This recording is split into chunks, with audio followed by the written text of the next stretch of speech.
The Don and Mike Show. You can call Don and Mike anytime from anywhere in America. 877-365-3636. They're ready to believe you. Here they go. No. Now, where were these guys in the parking lot when I needed them about 90 minutes ago? True story. I don't know where they were. Nazi with one true enemy. Himself. A man of faith, a man of hate, and a soul torn apart. Viewer discretion advised. Rob's Beway.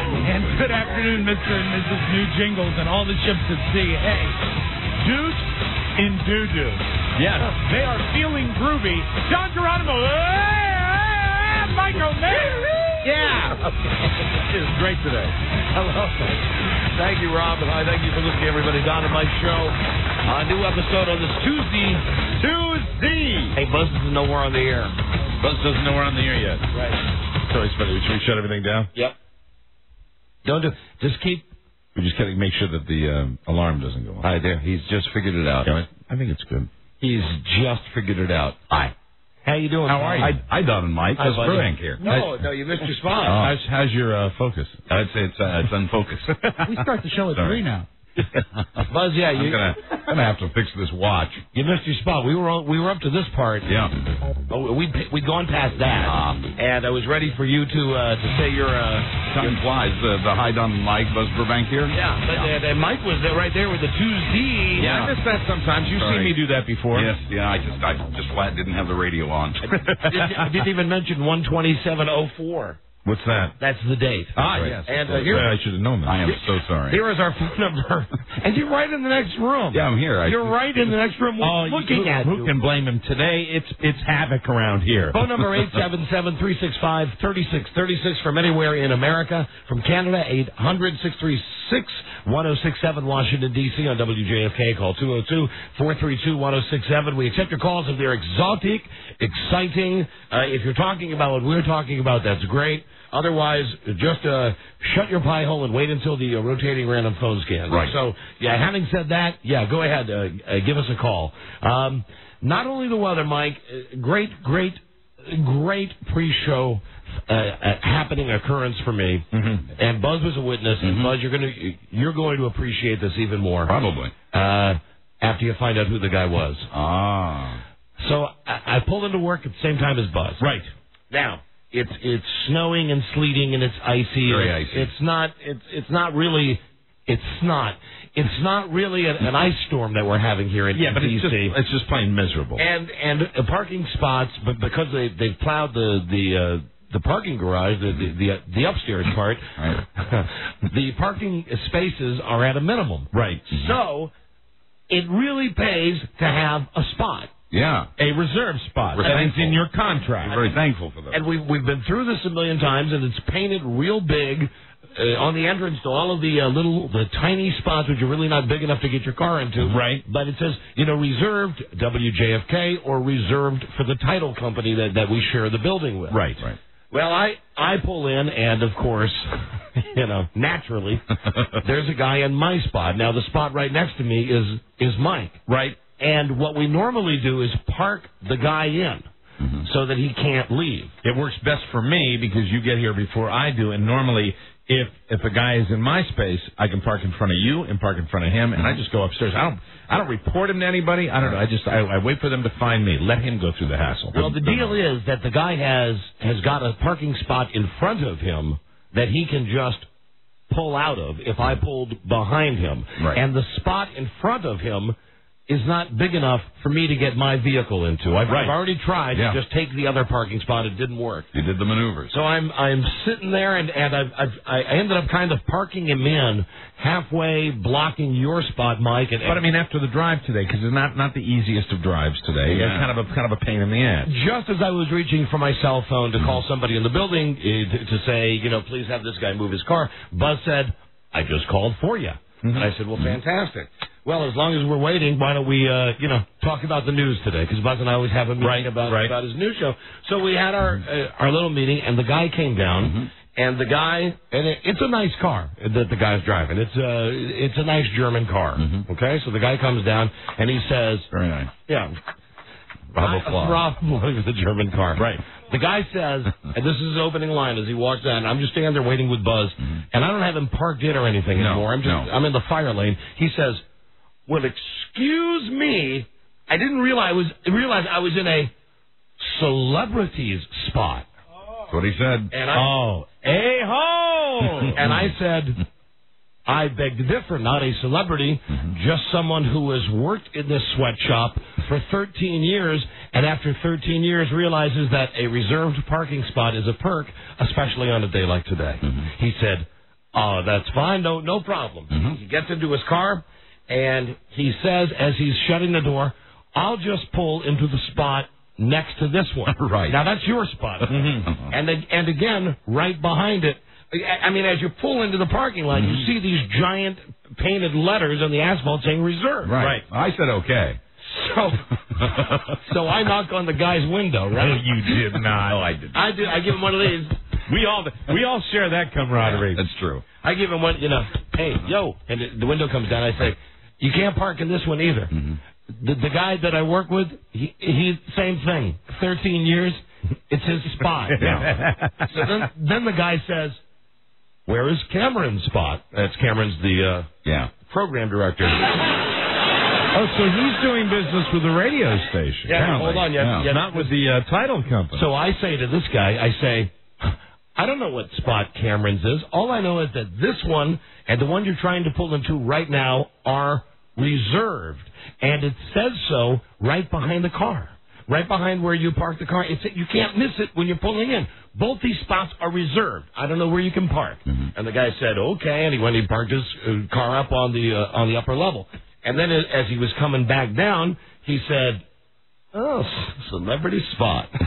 And what a dick. I didn't say anything. I just said, and then he said something like, I guess after 13 years, you've really managed to back that vehicle into the spot. That I was doing a nice job of backing the car up. Was he throwing out an olive branch, or was he still being a hump? I think he was being a hump. So, did we ever find out who he was? Hold on.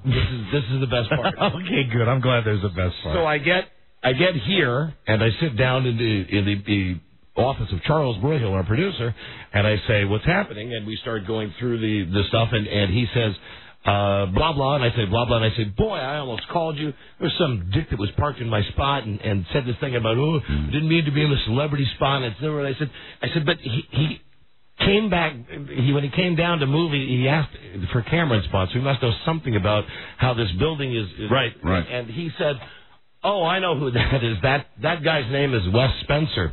And I said, who the F is he? He said, he's way up there. He's he's a muckety muck. He's like the top. That is great. The top chief financial officer, something like that, of this entire company. And to him, I still say, you're an ass. It says reserve. He's like the Uber business manager for Infinity. Is he really? Yes, he is. Oh, my God. He's a muckety muck. He is. Apparently. Well, hi to Wes Spencer. Here is Joe. Hi, Joe. Perhaps he doesn't know any better, but there is a game that people in this building like to play called Let's Park in Don and Mike and Buzz's space until 12:59. And so we either go to lunch or come back from lunch. But let's stay there as long as possible because, boy, do we look cool when we park in the front lane. Why do they do that? Well, I mean, there are lots of it's gone on for 13 years. They're envious of our parking spots. But, our parking spots are not the cherry parking spots. Those are the owners of the building. They don't suck. I think they don't suck. It's the equivalent of standing 1 foot away from school property and smoking cigarettes. Or in the case of Teresa, it's a good case of look at me. You know what? This is your own private Teresa thing. You've got going. No, I'm with Rob. 1,000%. You hate Teresa? Others. The greatest moment of 2004 thus far is watching Teresa get caught by Michael Hughes when she was parked in his spot. There it felt you go. like dancing. It was. She's maintaining a great tradition that was established by Bretta. That's right. Who used to work here and would routinely feel Lady Slim Jim. And followed by, I believe, Michelle Combs is a close third in that race. Keyhole. Yes, but doesn't Michelle have a parking space? I'm not sure. I think so, but I don't know. She does not. She does not. But now I'm letting go with all of the code names that we have for all these people. Yes. Keyhole and Lady Slim Jim. And you know who really sort of pioneered the path? Who's that? Was Andrew Rice. Yes, Andrew Rice. He yes, was of course. slimy. Yes, of course. Andrew Rice, who, like Larry David, enjoys peeing sitting down. I don't really understand. Yeah. Is Andrew Rice still working here? Is he back yet? He's not back for 04. Oh, he will be. Okay. This is a guy who's left the station like 5 and 6 times. It's early in the year. He's always left for better jobs, like working. So you didn't at Blockbuster Video. You didn't rave out at this guy then, huh? So that worked out rather well that you didn't rave out. I didn't call him an ass. I would have raved out at him. I was pissed at him. I mean, I had a tone to my voice, that eventually just said, hey, dude, right? It says reserved, and it's not because I'm what you call a celebrity. It's because I've worked here for 13 years. Ass. Yeah. You were firm but fair, I thought. Thank you, Yes, I thought it was a measured tone. So we should we look for some sort of accounting errors coming up in the paychecks in the weeks ahead? Always. You don't have to look. I've just been handed a note that he is at extension 826. Let's call him. This just in, Andrew Rice now working at the CIA. No. Yes. Really? Yeah. Terrifying. No way. He's a bad man. He's got to be like a janitor or something. It can't be a real job. Hi, CIA, can I help you? Yeah. How does the guy go from working? With Shrek, I'll be unavailable. Wrong number. No, I think he's at Shrek's desk. Ah, Shrek. Yeah, the big green guy. Why don't we find this guy? I'd like to see him. I'd love to eyeball him. Can't we take it further on a gray day like this? Please? Mike, we can, but we've got other stuff to get to. I know we do. I don't know. Tuesday. If someone finds where he is, bring me the number, we'll call him up. His name Sam Shepard? His name is Wes. Wes Shepard. Wes Spencer. Spencer, yeah. Wes Spencer. Spencer for high. Wes is his name. That's the name of a great presidential candidate, too. That's just a little primary humor, with it being on my mind, kind of a make or break day. Gotcha. Well, don't stop believing, Mike. Yeah, Don pointed out Wesley Clark's favorite song, a Journey song. And it's also coincidentally the song that he's playing in all of his arenas when he goes to make his speaking engagements. Right. It's like, remember how Bill Clinton played Don't Stop. Back? Right, yeah. Yeah. Don't stop. Don't quit. Joining us now, is this the guy? I don't know. It could be. Well, why'd you come to the microphone? I was just going to tell Mike maybe you could hook his candidate up with Ross Valerie. Yes, very exciting. We should. Hello. Hello. If he's still here or finished with lunch, last I saw him, that is the office he was using, the one you called. Oh, 826? Okay. Yeah. Well, All right. thank you. Bye. Thank you. Here he is. Super producer Charlie Broyhill on the phone. Thank you, but that And information is totally useless. We've certainly had every opportunity in the world to bring this out, and I should have right there. Let me just call him back. That's 467. To debut something here. I'm going to be very careful not to abuse. Right. Stinky Poon. Oh, Stinky Poon. Who is this, please? What is your name? Wes. Joe, you idiot. Just say your name. It's Joe Ardinger. Joe Ardinger. Joe Ardinger. Got some ice out there, everybody. It's coming down real. Joe Anybody else listening? All right, Joe. Okay, bye. Okay, Joe. Yeah.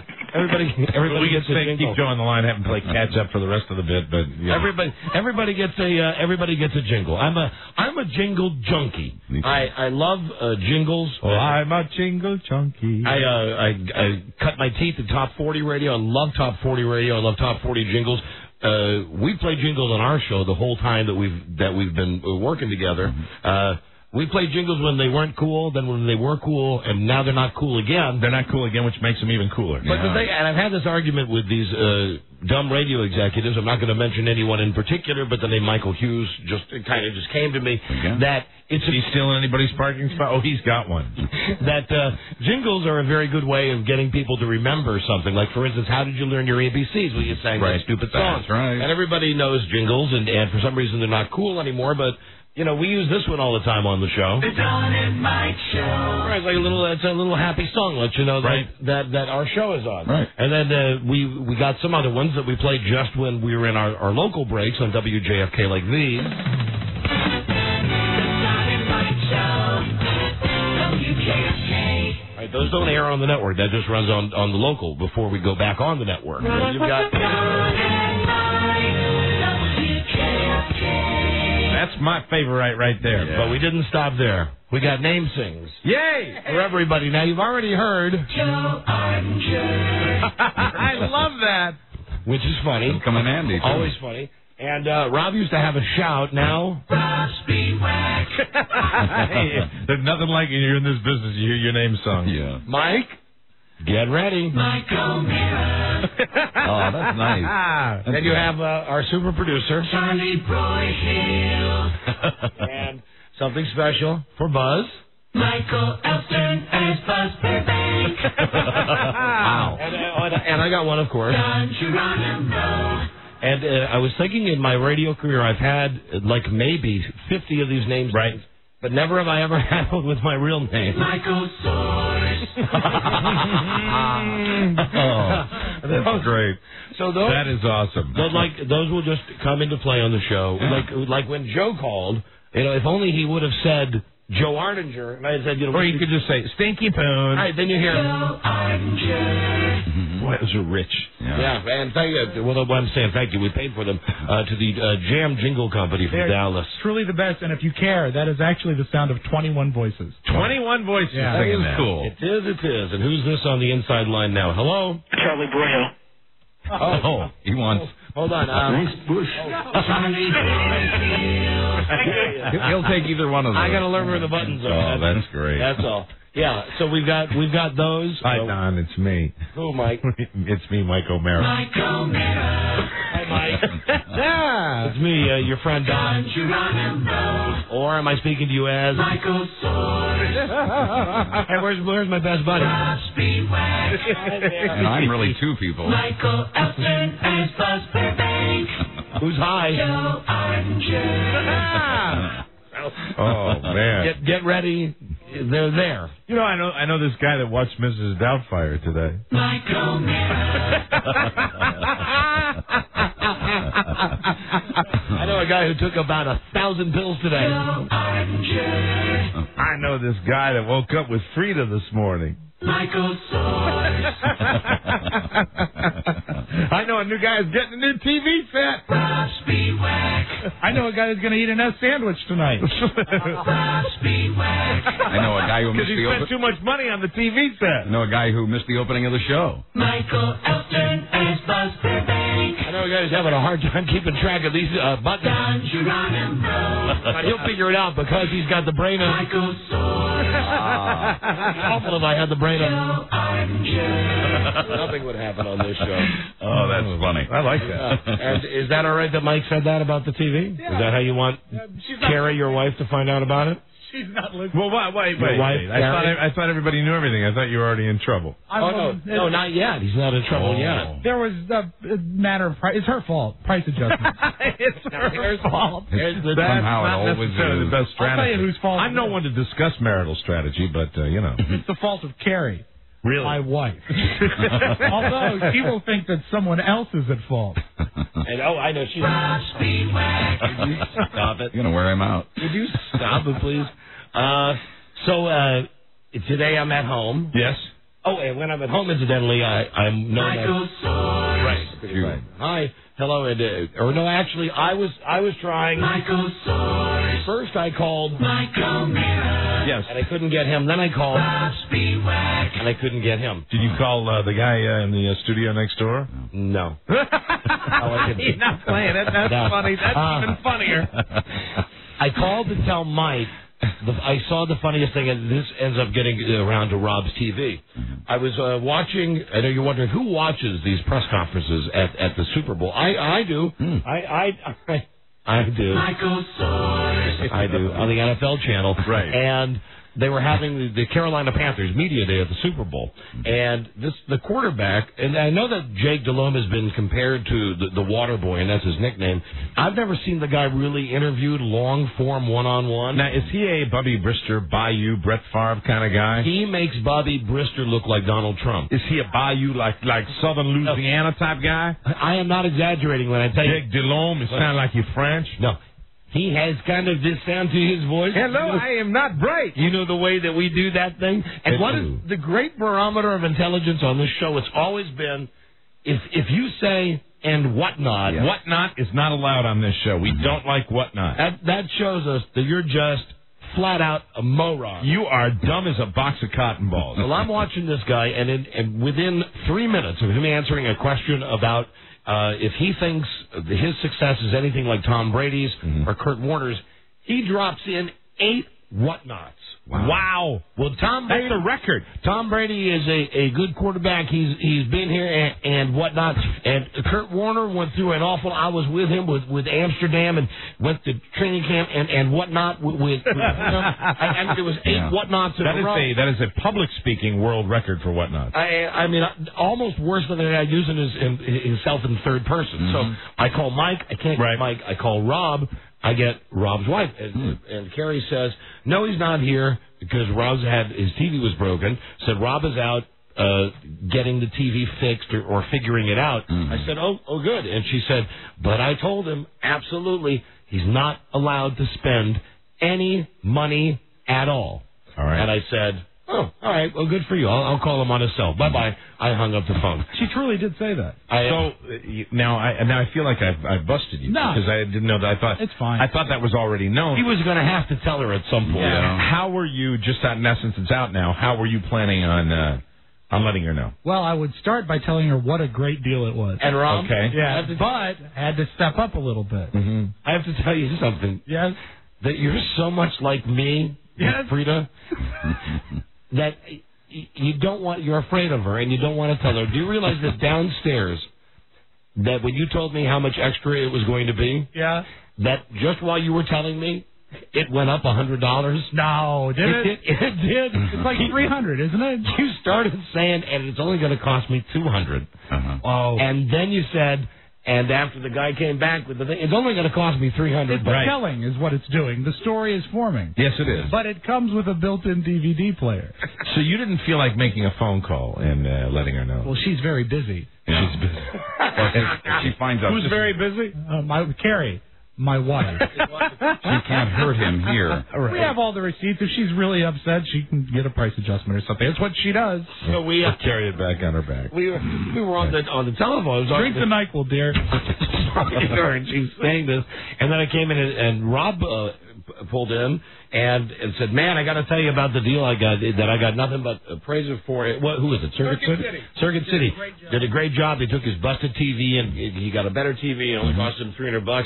And the whole time I'm thinking, man, dude, have I been there? Right, where you've told your wife, or rather, your wife has told you that you can't do something. And you've gone ahead. It involves money. Something. Well, don't you do it almost because she tells you not to? Isn't that part of it? A little rebellion deep down inside. Now it is. Yes. Now it is. Now that thank God, therefore, the grace of God. Now I got a couple of nickels I can rub together. But I'm talking back in the days when we had like no money, and you really couldn't. You'd be jeopardizing your monthly nut. Right. Yeah, right. To go out and do something foolish like that, like I would get a Porsche. You're right. I did. Yet I would do stuff like that all the time. So, Rob, I found out it's like pulling off a Band-Aid. Everybody tells that. It's the easiest way. Just call her up, even if she's. Why don't you call her up now off the air? But right here. The greatest thing would be is, if she gets mad and doesn't speak to me, more time to spend with the television. Just pick up the phone behind me and call her up and just tell her that you spent the $300 extra. This ought to be interesting. Yeah. Because it could be very interesting. She'll be mad at you either way. Right. Yeah. I've just found, like with Frida, it's easier just to tell her. This way she'll have a couple hours to cool down before he gets home tonight. Yeah, that'll work. Or it could fester for 3 hours. She should be at home with this inclement weather, I would think. Yeah. And the babies. Unless she's shoveling. I'm kidding, of course. No, you're not. It's me. Hi, we're on the air. Have you been listening?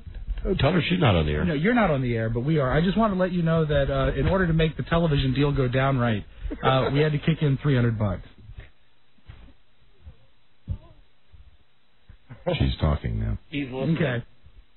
He's listening. She's talking. Because for all things to come together, actually it has to do with the price adjustment that you did after the fact on the old TV. Because it wasn't reflected on the receipt. How do you mean? He's double talking. No, because they figured out the receipt, but the receipt, when they went to the computer, it reflected the second. Every married guy out there knows this. So, remember we got... Here's the bottom line. I used to think it all the time. I still do. It's his money. Yeah. He's having to argue with his wife about what he wants to do with his money. You've been there. And I'm sure he wouldn't have a complaint if she wanted to take $300 out to buy something. No, probably not. It shouldn't take too long. What do I know? She's talking. I'm still waiting. Gave us the full value of what we paid for it, but we got $100 and some dollars He's really back. going through this, ladies and gentlemen. This is not fake for radio. This is real. And listen to these And they did. But these the extra big blocks stuff of was silence. Also the service plan and the tuner. Can you hear the confidence being sucked out of his looking voice? at the body language. He's slouching now. Shuffling his feet. And I've noticed he's moving farther and farther away from me and the microphone. And his cheeks are red. Oh, dear. See his cheeks? His cheeks are red. That's how you can tell. All right, just want to let you know. Can I talk to her? Wow. Hold it. Okay, oh, no, she's gone. She's gone. Oh, dear. So how'd that go? How did it go, Rob? Because you always come over after you do that with one of our interviews. Tell us, how'd that interview go? I don't think she's going to be welcome back on the show. That went about as well as one of the interviews. Really? Wow. Okay. I'm sure it'll work out. I'm sure it will. There you go. It happens. Think she'll be in a better mood by Germany? She might be sending me to Germany by myself. This is a one-way ticket. Wow. Well, you had to tell her eventually. That's right. She had to find out. Yeah, you had to tell her. Yeah. Although I know that you probably had some sneaky way around it, didn't you? Not really. So you were going to try to go around until I open my big mouth. I hope I didn't get you in trouble. No, you know what? It's not you at all. Don't worry. But you know, I don't have that to look forward to anymore, so maybe, really kind of getting you guys in trouble is my way of getting a little bit of it, Wow. Yeah. Is it fun? Yeah, it is. Yeah, it is. Yeah, it is. Sorry to It hear sure that. is. A lot of fun. It surely is. Well, way to go, Rob. Way to go. Way to sacrifice yourself for the show. Very good, Rob. That was throwing yourself on the hand grenade. I like that a lot. Nothing I love better than actually hearing that. You like to hear other guys suffer, don't you? Yeah, well, I listen. I lay it out there. Right. We're all When in my this together. when my wife squeezes my sack like that, and Sure. just gets every bit of man that's in me out on the floor. And I think we've heard it all. she stomps on it. She spits on it. She dances on it. Look at all of that. And Rob, and normally Rob like me, and like you, like all of us, Right. boisterous, full of self-confidence, Right. yes, very, very loud, very assertive. Well, how dare you tell us anything in the world? We are on the radio. You are listening to the radio. You obviously are not qualified. Yet listen behind the scenes. Yes. Yeah. Yeah, Look right. at him now. Hey, you heard Adolf, huh? Right. Do you see that? He's a kitten now. There's a higher He's a tiny power. ball of fur now. Every Adolf has his Eva. There you go. Eva. Eva Braun. Okay, that's Wow. That's the first break of our radio show tonight. Happy What a viewing. pleasant break it was. That was great. We never got to my brother Jimmy, so I think we'll try to call him in the next couple of minutes. Lots has happened to him, and I'd like to see how he's doing. Well, I think whatever the winter update, just the winter update from Winter is normally a sad time for him. from my brother. The seasons of Jimmy. Yes, it is. Oh, we should have gotten him a sing too. Yes. Jimmy Source. Jimmy Source. We'll be right back. This is the Don. This is the Don and Mike Show. Hey, you're on the radio. Yes, good evening. I'm thoroughly enjoying your show. Oh, thank you. I just wanted to ask you if you could expound on the plight of, there's a alleged serial killer that's been incarcerated for a number of years in the Washington, D.C. area prison. I don't remember which one it is. You mean George W. Bush? No, you idiot. I'm talking about Charles Broyhill. Okay, well, I don't need that. Hi, you're on the radio. Charles Broyhill. If people want to look it up, fine. Charlie Broyhill. Click, click, click. Oh, I don't cut you off. I did. No, oh, you're still there. Great. Yeah, hey, how you doing there? Okay. I caught that show last week where you had the prisoners calling, and someone asked you about this an alleged serial killer who's sitting in prison by the name of Charlie Broyhill. I was wondering if you did do any research on that, because he's never been convicted, he's never been charged with anything. They say he's killed over 21 people, and have you checked into that? He's in a Maryland state prison, and he has his in his hand, and he's on the Don and Mike show. Whoopee! Oh. You. This is your best contribution ever. Thank you. And there was nobody on like that last week. It was 2 weeks ago. But I don't recall that call. The Don and Mike Show.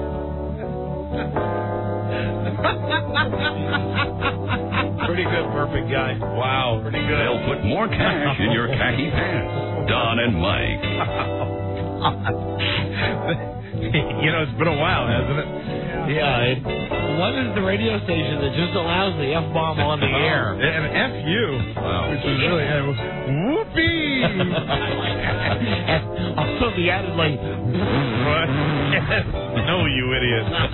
Yeah, that was great in the first call. Right. Very matter of fact, no idiot. No, Charlie Broyhill. No, those were two separate calls that got packaged together. Wow. So anyway, here we are. We're doing the show now. Mike, I know you're very interested in our incest contest. Oh, Jesus. We have 5 finalists. We'll present them to you at some point during today's show. Gosh, I hope we can get to it today. Yeah. And then we'll select the winner, and that's where it will end. Okay. We'll want to hear from the people once they've won, and I won't trouble you with reading all of the incest letters that we've already heard. Okay. I'll summarize the incest letters we've heard. We have some phone numbers, too. Yes, we do. All have been semi-confirmed. Now, they've all been semi-confirmed because it's only been through email.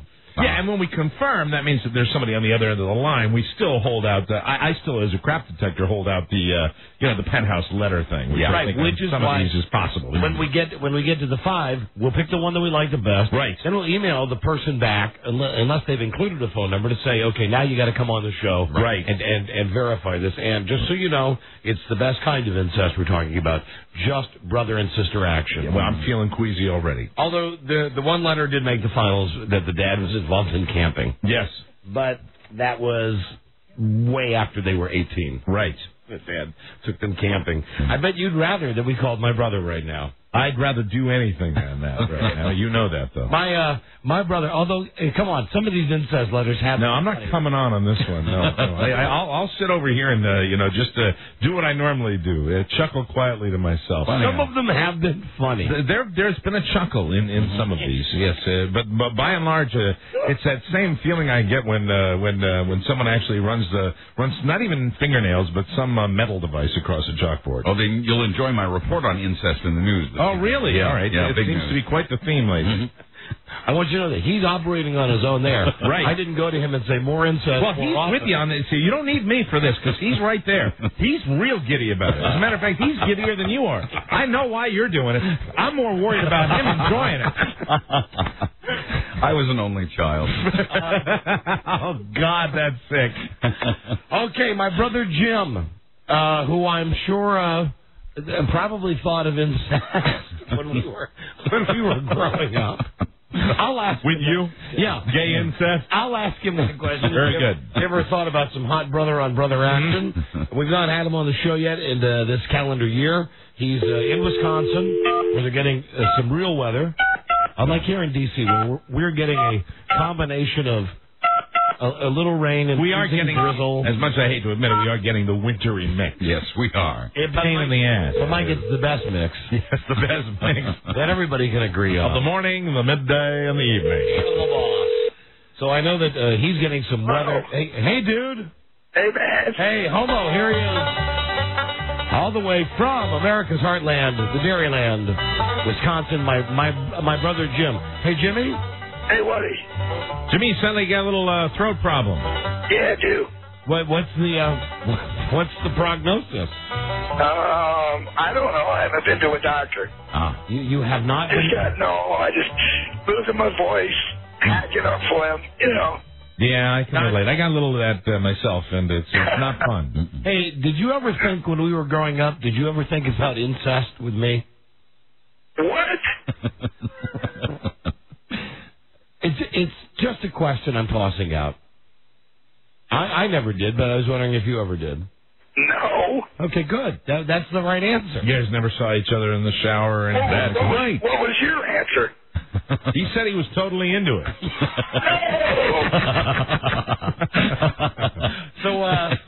So Jimmy, listen, we're calling here for the winter update to find out your mood. A lot of people like using the Farmer's Almanac or a Ouija board. I like calling my brother to find out, get a barometer of what's happening over the. I thought you were going to say how many more weeks of winter there were. The next few weeks and months. Jim, what's on your horizon? What do you see for all of us? 6 more weeks. 6 more weeks of winter? Yeah. But what do you see for us as a society over the next 6 to 12 weeks? What do I see as a society? Yeah, how's what's man, I don't even want to go there. Really? Are you encouraged? Are you discouraged? Oh, I'm discouraged. Yeah. Why is that? Oh, it's just my girlfriend. Well, girlfriend's job and all that. She tells me about all the people that are scamming. All the people that are scamming. Scamming what, Jim? Oh, scamming welfare, scamming child support, and all that. And then I asked her, well, you guys are enforcement agents for child support. Why can't you guys do anything? Yeah. She says our hands are tied mainly because of confidentiality laws. Hey, Jimmy. What? Hold on, I got a phone call for you. Hold on. Long distance. No, hold on, listen. Long distance.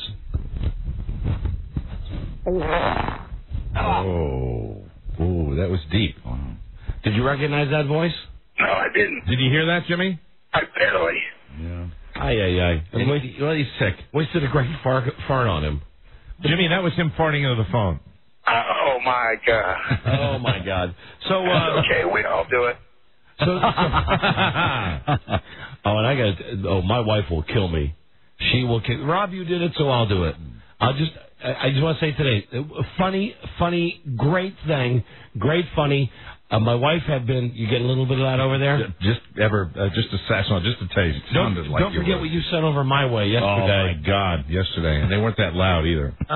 They were SBDs, absolutely. Yes, silent but deadly. You just a little bit. Oh, like mine are so bad, you need the spray. Well, no, I don't. You tolerate mine better than I tolerate yours. Just trying to be a cordial host. Mine was worse yesterday than that. Like Julie, the cruise director. Hey, what a new product! Oust. Yes. Haven't you seen Oust air sanitizer? Haven't you seen those ads? No. They're done like with the handheld video cameras to give you that look that the housefrows are really believing in the product. This isn't citrus. I don't know what they call. Why do they call anything citrus? But go ahead. I interrupt. Well, my wife. Hey, let me ask you something. What's that? When it's real cold out, like today, right now, it's like 13 degrees out, and when you breathe, you can see your breath. Right. Now, when you fart, is there a little cloud that comes out the back of your pants, or what? I think it's too dense. Well, okay. Maybe if you did it pantless, you probably get a little steam. If you spread your cheeks. And immediately you'd probably see a little puff. I would think so because of the temperature. That's what I was wondering, because I fart quite a bit when I'm walking outside. That's cold. Mm-hmm. I can't see it. I just always wondered that. Well, we'll research that. Next time you're taking one of your walks, do it pantless. Okay.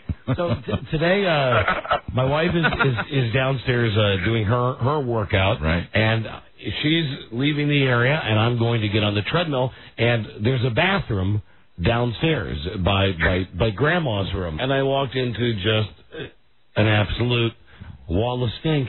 And girls are so funny about this. My wife will probably be pissed about this that I'm even mentioning this. She said, I walked in, I went, whoa. When I walked in the bathroom, I said, what is going on? Jesus, is that you? Like you'd say to anybody. Right. She's like, just shut up, okay? I had to go to the bathroom. And I don't know how often... Your wife is not a fan of things scatological in any way, shape, or form. I think that generally she tries to hide anything like that from me. She likes to be very dainty, and yes. Which is what made it so great, because it was really just... putrid smelling. I think something so foul came from that delicate flower, a digestive tract. It's so beautiful, it's so pretty. Digestive tract. Did you get the impression? I always notice when Doug tract when you walk into a room like that, and I'm sure your wife didn't do this, but here at the station, the lack of courtesy flush is really a result. That's what, and a lot of guys just don't do that. I always do the courtesy flush. When I came in the other day, and I don't do a BM at the station, but if the urinal is full, then you got to go stand in the stall. Right. Someone did not do a courtesy flush, and there was no fecal matter that was still in the bowl. What was in the bowl were apparently pieces of lettuce and food stuff. That someone, I guess, being lighter than the water had not gone down. Someone had just had for a business lunch or something. Obviously, someone with a tremendous amount of roughage in their diet. Yeah, well, probably accounted for the reason they were in there in the first place. Anyway, Jimmy. Yeah. Jimmy, what was so? You are discouraged because of welfare, the scamming. Just stuff like that. Mm-hmm. Stuff like that in general. What's good then? Let's turn it around. What's good in your opinion right now in America, in your life? What's good? Anything encouraging? I'd have to think about that for a while. Yeah. Now you're currently unemployed, right? In my life, yeah. Well, no, I'm laid off. I just got a job, so don't call me laid off this time. Okay, so you're just waiting I'm just hanging out, waiting to go back to work. So yeah. What's good right now in America then? You said you didn't like the scamming on welfare. What's good? What's good to get us through these next 6 weeks of winter? The approval to go back to the moon and the space exploration projects. So you buying that? Yeah, I'm buying into that. Why? Because I believe in that. Why? Don't maybe explain it, man. Well, no, I just do. I'm serious. Why? Why do you believe it? I'm not saying. I think we should explore. Why? There might be intelligent life out there. All right, that's valid. Don't you think that if there is, though, they probably already know about us, and we're just too dumb for them? Oh, I don't know. Now, you think there's life on Mars? I think there's a possibility that there's a planet in another galaxy out there that has life form just like us on it. Well, we've never gotten into discussion this deep with my brother. But it's great that you asked him for something positive. And Jimmy, I identified one of the president's most positive. I'm sorry for my opinion. Don't ever be sorry for space exploration. You're. Would you like? I hear everybody criticizing Bush for all that, But hey, I believe in it. I'm sorry. I think that's fantastic. That's okay. It's all right. Would you like to go to Mars? Yeah, I think that'd be cool. What would be cool about it? Hey, man, I'd just be able to stand there and flip off the Earth, There you go. All those people that are giving you a hard time. Turn around and give them a moon. Right. Give them their own moon. But, Jimmy, compared to the moon, Mars is way farther away. Compared to the moon, it'd be a long journey. Mars is like going to China. Yeah. You know what I mean? Going to the moon is like going to Florida. It would be very, very a lengthy trip. It's a long. Man, I was into that stuff Saturday night. I even on the internet clicked into the NASA TV and watched when the second thing landed on Mars and the whole bit. Mm-hmm. I was into it. So you're into it. The angry red planet. Yeah, man. And how will you feel? I think didn't the Russians find water on Mars, or didn't they have some Sputnik thing that? Well, they didn't find water. They everything shows evidence that there could have been. Mm-hmm. Yeah, which means like deep in the center of the planet there might be spacemen. Well, yeah, microorganisms and all that kind of stuff. Your brother is into it. Yeah, see, it's a side I didn't even know. You like really that? Are. Pretty cool. You could have been an astronaut, Jimmy. No, he couldn't. No. There's no way. He's too dumb. I'm too dumb. He's too dumb. He's too dumb to be an astronaut. Moose? He called you Moose. Yeah. Okay, I'm dumb. No, listen, I'm dummy. Listen, I'm too dumb to be an astronaut, so don't worry about it. I did not know that you were that into it. I mean, that's pretty cool. Oh yeah. Do you like like space movies and stuff? Yeah, I like a few of them. You like Armageddon? Didn't see it. It's actually called Armageddon. Oh, yeah. Yeah, okay. Did you see? Yeah, I'm not with it too much today. It's all right. It's snowing. Little out of it because it's snowing. Hey, now listen, this would be a fantastic primer for people who live here in the Washington, D.C., Baltimore area. How much snow are you getting up there in Wisconsin right now? We had about 6 inches on the ground. We got about 3 to 4 last night and today. All right, and is the entire society closing down because of it? No. People go about their daily lives, go to work, Yeah, I go mean, to school. School wasn't canceled or set back at all or nothing. And then this is it. You know, we deal with it.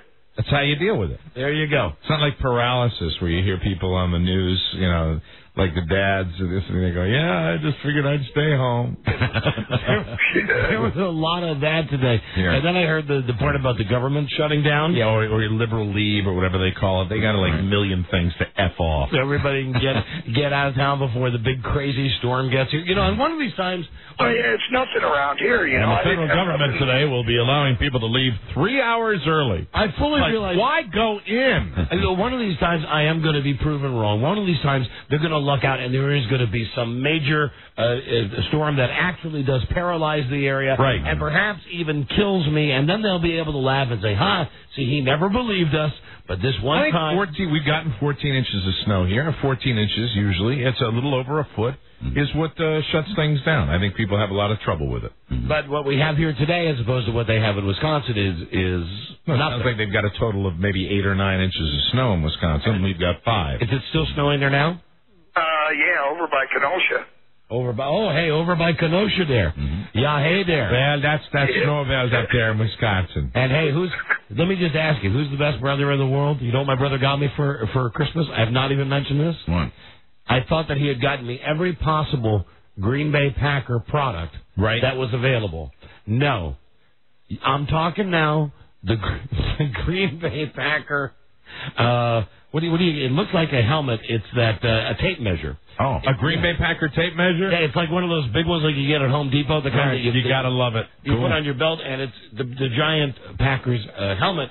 I opened it up, and Frida said, what is that? And I said, oh, this is cool. Yeah. This is... you love it? I didn't know who would use it more, you or Frida. Yeah, well, no, sure, I gave it to her to put in the toolbox, but indeed it was cool. All right, dude, listen, we always ask for some parting words of wisdom before we let you go. You got a final send-off for us? Yeah, don't hurt your back shoving in the snow.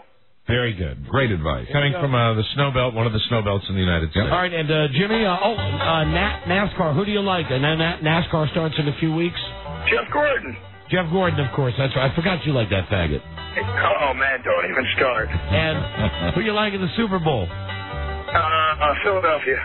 Philadelphia. We'll take that one. We'll write that one down. That's my brother, the same guy that was just talking about his fascination with life on Mars. Yes, well, he knows his football. Who's in the Super Bowl? It's Carolina. You lost a couple weeks ago, didn't you? Carolina and New England, Jimmy. I'm with you, Jimmy. That's right. It's the Panthers and the Patriots, Jimmy. Oh, I'm so dumb. Well, that's why you're not an astronaut. No, but you had microorganisms on the show today, so that's pretty good. All right, dude, we'll keep in touch, and I'll talk to you soon. All right, I love you. Love you too, bye. All right, I'll see you. Goodbye. There he is, the damn dummy. He's a great guy. My brother Jim. Bye. That really wasn't one, though, was it? No. Oh, no. No, that wasn't. No, that was a real goodbye. That was a real goodbye. That was not one of those jabs. Right. I knew that. Goodbye. I knew that. Goodbye. Be right back, everybody. This is the Don and Mike Show. WJFK. You know, it's a funny kind of a thing, but, I feel better after I got all that off my chest. I feel like a load. A load is off my shoulders. You're good. Doc, thank you. Mr. Beatty, I didn't do anything. Oh, you did something? No, I did not. You did something? I didn't. The load? Gone. Where is it? Don't know. You're good. Nah. You're good, Doc. You're good. I'm going to be getting in touch with you. Don't. Oh, just one more thing. If I talk to you and you turn me into a fag, I'm going to kill you. You understand? Could we define fag? Because some feelings may come up. I go fag, you die. The Don and Mike Show. You You can call Don and Mike anytime from anywhere in America. 877-365-3636. They're ready to believe you. This is ghetto-licious. They like 'em cow big. Don and Mike. Right. I like that one. Let's see. It's time for our Super Bowl bit. I like this Super Bowl bit. We're doing a Super Bowl bit every day leading up to Friday when we'll be broadcasting live from Houston from the Super Bowl. Mm-hmm. Now, I want you to know we were a nun's pubic hair away from the very violent Bo Jackson. Really? Yes, because he's doing some turkey something. He's sending 200,000 pounds of rotisserie chicken to our troops overseas. Something like that. Rotisserie? Rotisserie chicken. Is that his company, Rotisserie? And he says even Martians like chicken wings. Really? And if anybody bothered to read the gigantic cover story on him over the last 6 or 7 months in Sports Illustrated, Bo Jackson is nuts. Yeah. Where they were saying, like, when he was out hunting squirrels with the reporter, that he enjoyed, I think the quote was something like, and I read it, I should remember it, especially enjoyed blowing their brains out, like getting close enough to... Blowing their heads off?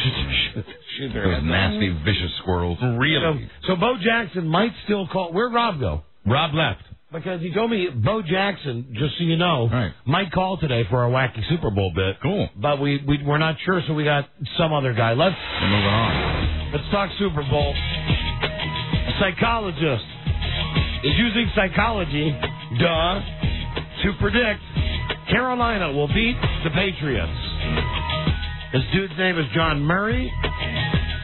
Let me see. He's been keeping values on each play in a game. It's all about pressure, Don. Yeah, I see that. Oh, right, you're right, Mike. Carolina has a 562 pressure index, and the Patriots have a 482 pressure index. Those numbers sound relatively close. I'd like to know what his margin of error is. It sounds to me like a big BS index. Let's give him a call. And Bo Jackson still might call? Who knows? Who knows? Anytime for Bo Jackson. Okay. Crazy Bo. Calling Dr. John F. Murray. Hey, F. Murray. I think that guy, F. Murray Abraham. Right. F. Murray Abraham won an Oscar in Amadeus. F. Me. Your call cannot be completed as dialed. Why? Please check the number and... Now, this phone call has a 562 pressure index. I'd like to know how he scores it. I'd like to know who he picked last year. That's right. These are good questions for an interview. John Murray, hello. John Murray, it's Don and Mike. Hi, John. How are you? Don and Mike, nice talking to you. You too. Now, let's see. You're a licensed sports psychologist. Yes. Now, first off, what does that mean, sir? Does that mean that you work with athletes, or do you analyze the way that the layman looks at sports? What it means is I'm, first of all, a licensed psychologist, and I've got the additional training and specialization in working with athletes to help them improve performance. And I always get you guys. Mixed up, psychologist and psychiatrist. Are you the guy? Are you the one that can write prescriptions? No, I don't get into the medication at all. He's not a psychiatrist. He's a psychologist. All right, Are there any big name athletes that you've worked with? There's lots of them. Yeah, most of my work is confidential, but occasionally. That's right. I guess they wouldn't want to know this. Yeah, you got to be careful there. You got any names? Anybody that doesn't care that say that they've been to a psychologist? Yeah, no, actually, it's not an embarrassing thing because I'm helping people have more success. I'll give you an example. Vince Spadea is a tennis player that came out in Tennis Week in Reuters last year. Never heard of him. Well, okay, he's number 4 in the country in terms of he's top 30 in the world as a tennis player. So you work with golfers also? Yep, certainly do. Okay. Who did you pick last year in the Super Bowl? Last year, the MPI, that's the index that I developed, picked Tampa Bay in a blowout. That's the Murray Performance Index. You picked Tampa Bay in a blowout? Yeah, there were lots of stories written about it. ESPN, the magazine, covered it, and it was it looked like Tampa Bay was going to win big. I said more than 2 touchdowns. I went on Bloomberg Radio, I went on a number of different stations talking about it, and it actually came true, and Arizona Republic wrote about it afterwards. Wow. Did you pick the championship games? Actually, no. I looked at every single game in the playoffs last year and this year. In fact, I looked at every single play, if you want to get down to a more microscopic level. But no, actually, the only thing I did was describe how the teams were doing before the big game. So you looked at every single play from the Panthers and Eagles game and the Patriots-Colts game? Absolutely. I look at every play in the playoffs. So we got 10 total games, and we dissect it, and what we do is we see how the team's performing on every play. So what I like to think is that I have a different, maybe a more accurate way of looking at performance than... Do you have on a white lab coat right now? Yes, I do, and we got rats running across my desk. Just kidding. So what would be the ultimate point scorer for your pressure index? How would that? What would be something that an athlete or a team could do? Obviously, fourth quarter, time running out. I mean, right. all those factors factor in. Yeah, the pressure index, which is one of the factors, is critical moments, critical pressure moments. There's about a third or fourth of the plays, like third and fourth down key plays. And you've got this statistically laid out, even though it's This is such bull. seems to work. This is just such bull. You can't. You can predict to a certain extent guys who are going to do well in a game. Well, for instance, Jake Delhomme. Okay. The quarterback of the Panthers. You think the Panthers are going to win, so you think he's going to have a good day? I'm not talking about he doesn't have to pass more than 15 times, but even if that's the game plan, he has a good day? I'm not looking at how people feel or how I feel. I'm just looking at how he performed in the past. And no prediction system's perfect, and this isn't even for that. What I'm trying to do is show people how to stay focused in the moment. And what my system measures is that particular moment, which is the play. What would you think about a quarterback at the Super Bowl who, when interviewed, used the phrase "whatnot" eight times within 2 minutes? Well, I don't know, but if he can throw the ball, he can say whatnot, 20 times. So intelligence, as far as speaking to the press, doesn't necessarily matter on this index. You know what? I'm just looking at performance. I'm looking at execution. And what about it just dreamy like Tom Brady? Look at that cleft in his chin. Do good looks influence your index at all? Yeah, that absolutely has a major factor in this. Just kidding. I don't know. I really don't. He was right last year. He was right last year. So he says. How many Super Bowls have you done this for? No, I've only done this for the last couple of years. I started it last year, at the beginning of the year, and so this is really my second shot. And only the second year. That's not that long a track record, but the Tampa thing is impressive. Well, I don't think it's going to be a blowout like last year. I think it's going to be an extremely close game. The Panthers are better and scary. better. I was thinking we could do a bet. That we could do a bet because I like this. I like the way but I still don't. I still haven't gotten the answer that I need from you. Hold on. Let me see if I get what you're saying.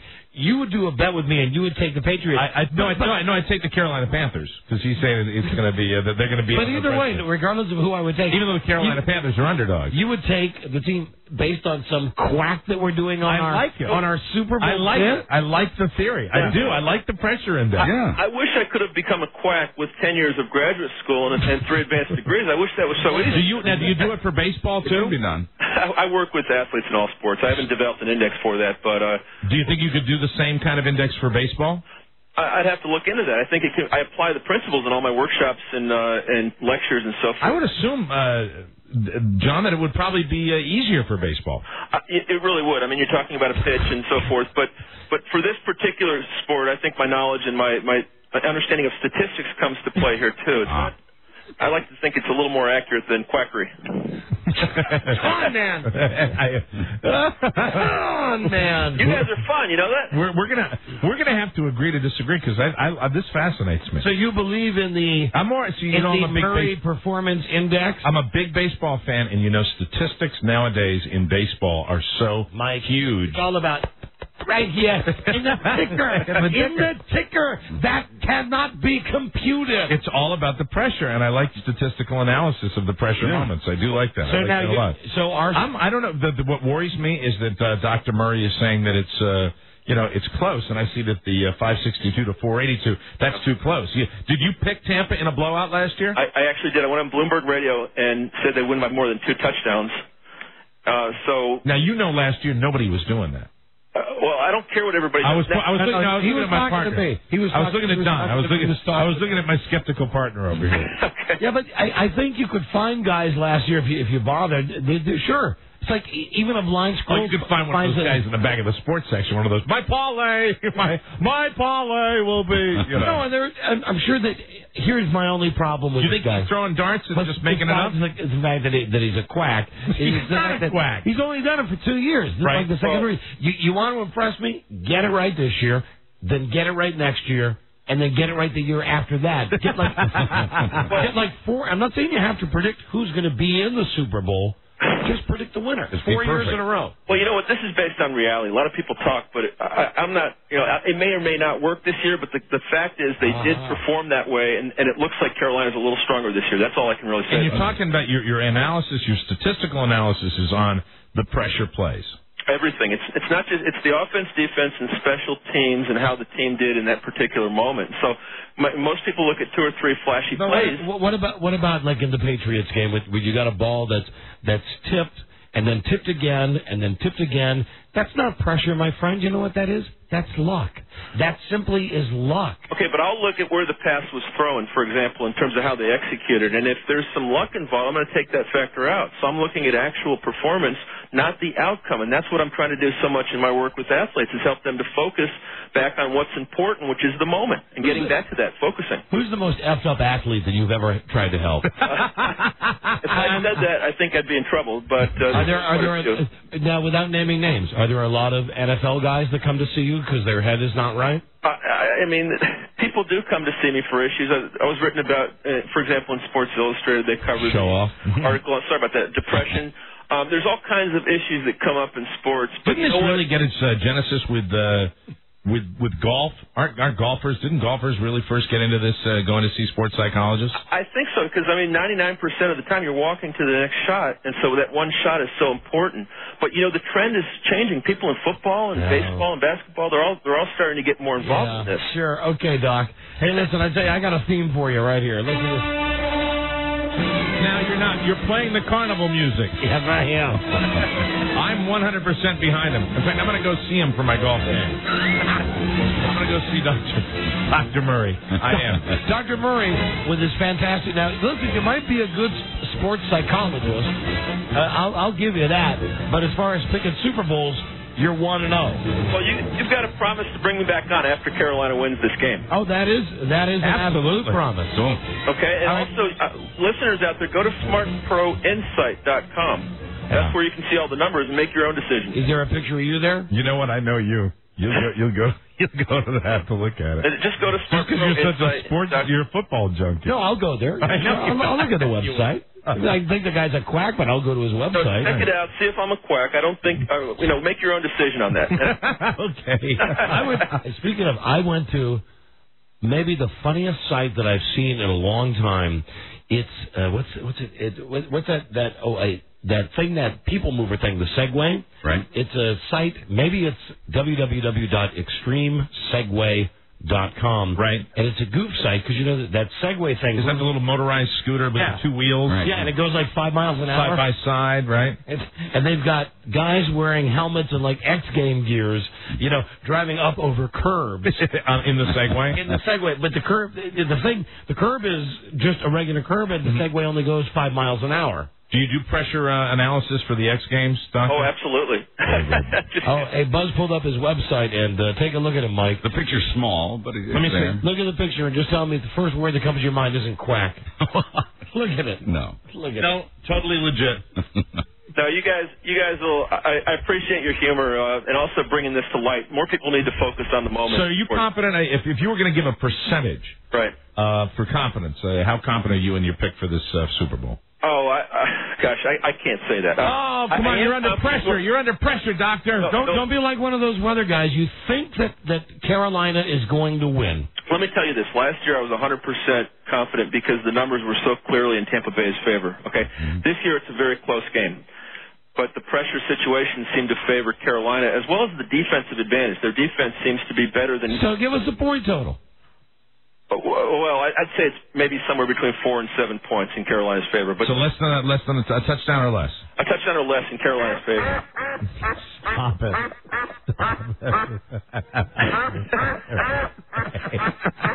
And you'll come back if they win. You'll come back on the show. Oh, absolutely. Right. And when they lose, you'll come back on the show. I'll come back and you can say whatever you want to me then. All right, you've already done enough damage. Just kidding. It was a lot of fun. You guys are a lot of fun. Now listen, you wait till you get like 25,000 web hits just off that little mention you gave. Yes. You mean I can say Smart Pro Insight again? Sure. Sure. You can hear that? Say it all you want. He can hear that. Yeah. Good. There he is, Dr. Quack Murray. God. And who knows, maybe Monday we'll come back from Houston, and I'll have egg on my face. Right. And you know me, the great believer. I don't think any way the Patriots lose this game. They're just too good a team, but the Murray Performance Index says that the Panthers will win. That's a trademark name. By 4 to 7 points. 4 to 7 points. Right. All right, well, listen, Doc. It's been great. Thanks for joining us. I enjoyed it. You guys have fun. Thank you. Thank you, Dr. Murray. Bye-bye. Bye, Ass. You didn't like him. No. I'm totally with him. It's a bunch of BS. No, you're wrong. You're wrong. You're gonna find out when the Panthers win that game. It's science. When you think about it, look at it. His MPI. Remind me of last year. Wasn't last year? Did anybody was Tampa Bay overwhelmingly favored last year? They were favored by more than. I don't remember. I don't remember that. I don't know if they were favored by as many as New England's favored now over Carolina. And I know that it wasn't a sexy pick to pick Oakland last year. That it was a lot of people thought, yeah, Oakland's that good. Yeah, exactly. And what is this guy right here? He assigns point values on each play in a game and how focused a player was during a play and how he performed under pressure. Right. You may be mocking him, but I know you're going to be on that website, Mr. Fantasy. Here's the thing. If you're a guy... You'll be paying attention to his numbers, Mr. Smarty Man. How do you know how focused any player was during any play? By how they performed in that particular play under pressure. That's why I'm totally for the Murray Performance Index. Here in Arlington, Virginia. Arlington, Virginia right now. If you keep it total, the pressure index is 562 for the Panthers and 482 for the Patriots. Anyway, that's what that guy says. That's Dr. F. Murray and F him. Yeah, okay. No, I'm kidding. He's all right. I know you're I'm just goofing him. That's why we booked these guys. I know. You know? I like them. Dumb Super Bowl guys. So hold on to that for next week. Just in case, God forbid, he's right, and I have to call him back and tell him he's right. But well, you heard what he said. It's going to be a close game, and but I'm going out. I'm laying down $10,000 right now in Carolina. He said the Panthers are going to win. Yeah, by 7 to 4 points. You heard him, Dr. Quack. We'll be. This will run. That was Dr. Quack, and we'll be right back. This is the Don and Mike Show. Don't shake your head. This is the Don and Mike Show. So you know about the therapist. Well, let me tell you something. He does not make any decisions. I make the decisions, okay? Then he can produce the show, and you can come to my office, lie on my couch, and cry about your mammy. Oh, really? Well, he doesn't care about the show. The Don and Mike Show. Their comedy is partly shtick. Don and Mike. Listen, maybe today on the show, we'll give this away if you live in the D.C., Baltimore area. Super Bowl Sunday with Rob Spiewak. Yeah, Rob Spiewak. That's right. The Ultimate Big Game Party 6-pack and table for 6. ESPN's own screening room where there's a 16-foot TV to watch the Super Bowl. Dinner buffet and ESPN's own game cards. Join Rob Spiewak. Rob Spiewak. From 5 till 7 as he hosts a big game party at the ESPN Zone in D.C. All right. We'll give that away later on today's show. Well, this is good for us because we like doing Regis Philbin bits. And we like doing Regis Philbin and Gelman bits. Yes. And he's got to be happy. I watched the Regis show today. I've heard the story about him coming back to do the Millionaire Show, and I've watched it the last couple of days, and he's not there. He's on vacation. But you know that somewhere the old man is smiling. Regis Philbin, who was obviously pissed because ABC screwed up his Who Wants to Be a Millionaire show by running it too much. It went down the toilet. Anyway, now that the ABC is the worst, even worse than Fox. Yeah. ABC is close to WB and UPN territory. They're bringing back Who Wants to Be a Millionaire. They're making the prize worth more. $10 million. Who wants to be a multimillionaire? And it's just going to be on during sweeps, just during important ratings times. It's with a revamped format. I'll be naked. Hold on. This is the funniest description of Regis I have ever read in my life.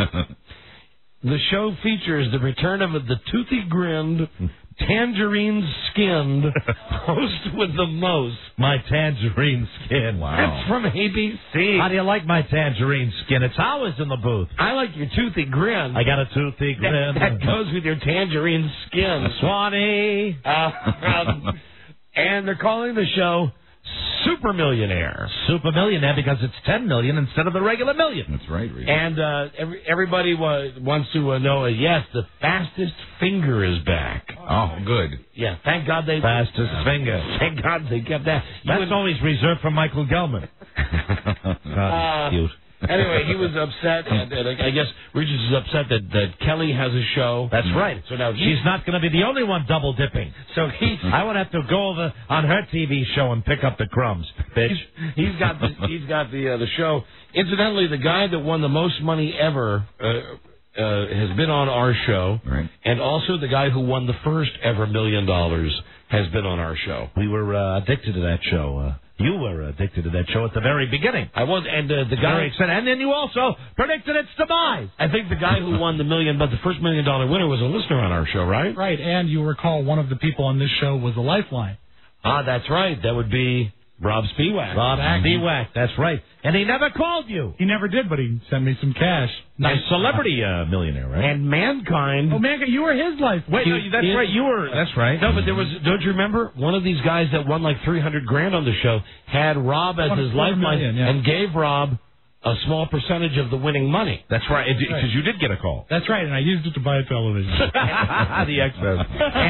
And Mankind offered me the chance to be his phone a friend. It never got to that. Actually, that day on the show, remember they called up and said, "Stand by." Right. But apparently he was getting closer to the phone a friend. And he was out at level 1. Yep, that was it. He was out. Mankind will be on the show tomorrow. Mick Foley. Last night I happened to be flipping around and I went to Raw. Mm-hmm. Is it Raw? That's on, yeah, it's Raw. That's on Monday. Mm-hmm. It was in Hershey, PA. A great town, a great horse. A great pony. God, I forgot about your daughters. That's right, the pony. Hershey the pony. I'm sorry, that's your right. daughters are mine. Had him carrots this weekend. Carrots. Anyway, lovely carrots. He was there. I don't know if he was wrestling, but at the very beginning he came running out, and they went. Wrestling's big up in Hershey. They went crazy. Mike, I know you like myself, fans of the band Jethro Tull. Now come on, snot running down his nose. Yes, I mean I think growing up they were not an influential band for me, but they were. They were fun to listen to. I liked Jethro Tull. I liked Let's Bungle in the Jungle, and I bought some of their albums. And I always enjoyed it. As even to this day, you will hear an occasional disc jockey say, "That's Jethro Tull. I love his music." That's right. It's great rock and roll flute. Right. So anyway, have you ever heard? Have you ever heard of a guy named David Palmer? He's the keyboardist for Jethro Tull. He's just had a sex change operation. Oh, dear. He will now record as a woman named Dee. Dee Palmer? Wow. David Palmer, 66. And that's the best time to have your sex change, at the end of your life. He's an attractive blonde. He has felt the urge to be a woman since he was 3. And he says the whole time that he was on stage with Jethro Tull, he would think about being a woman. Oh, how difficult that must have been for him. And Ian Anderson has a statement. Oh, good. Okay, good. Like many other people who have known David for 3 decades as a bearded, pipe-smoking man's man, I found it difficult to understand at first. But I fully support his decision to undertake a new life as a woman. However, he will not be invited to be in Jethro Tull. Oh, you can't blame him. That's it. Yeah, that'd be a little too much. Hey, these guys, I understand. They've been doing it for a million years. You cut off your D and your B's, and you grow breasts. Now, don't you think, though, if they really wanted to make some money on the tour, I mean, I'm sure, Jethro Tull has fans all over the world, but I would think that if you really wanted to market that the right way, Come on, see the freak. When they get down to the state fair level, right? And I still don't think Jethro Tull's at that level quite yet. Yeah, state fair is not Tull. I mean, even when they get to that level, it depends how bad you need the money. They might just have to go on an elevator somewhere. Right. Do you think that the Go-Go's would take him in with their videotape? Mike, I know that you're big for your man Wesley Clark. Yes, and I'm for Bush. Now here is. Can I tell you a story though? I'm big.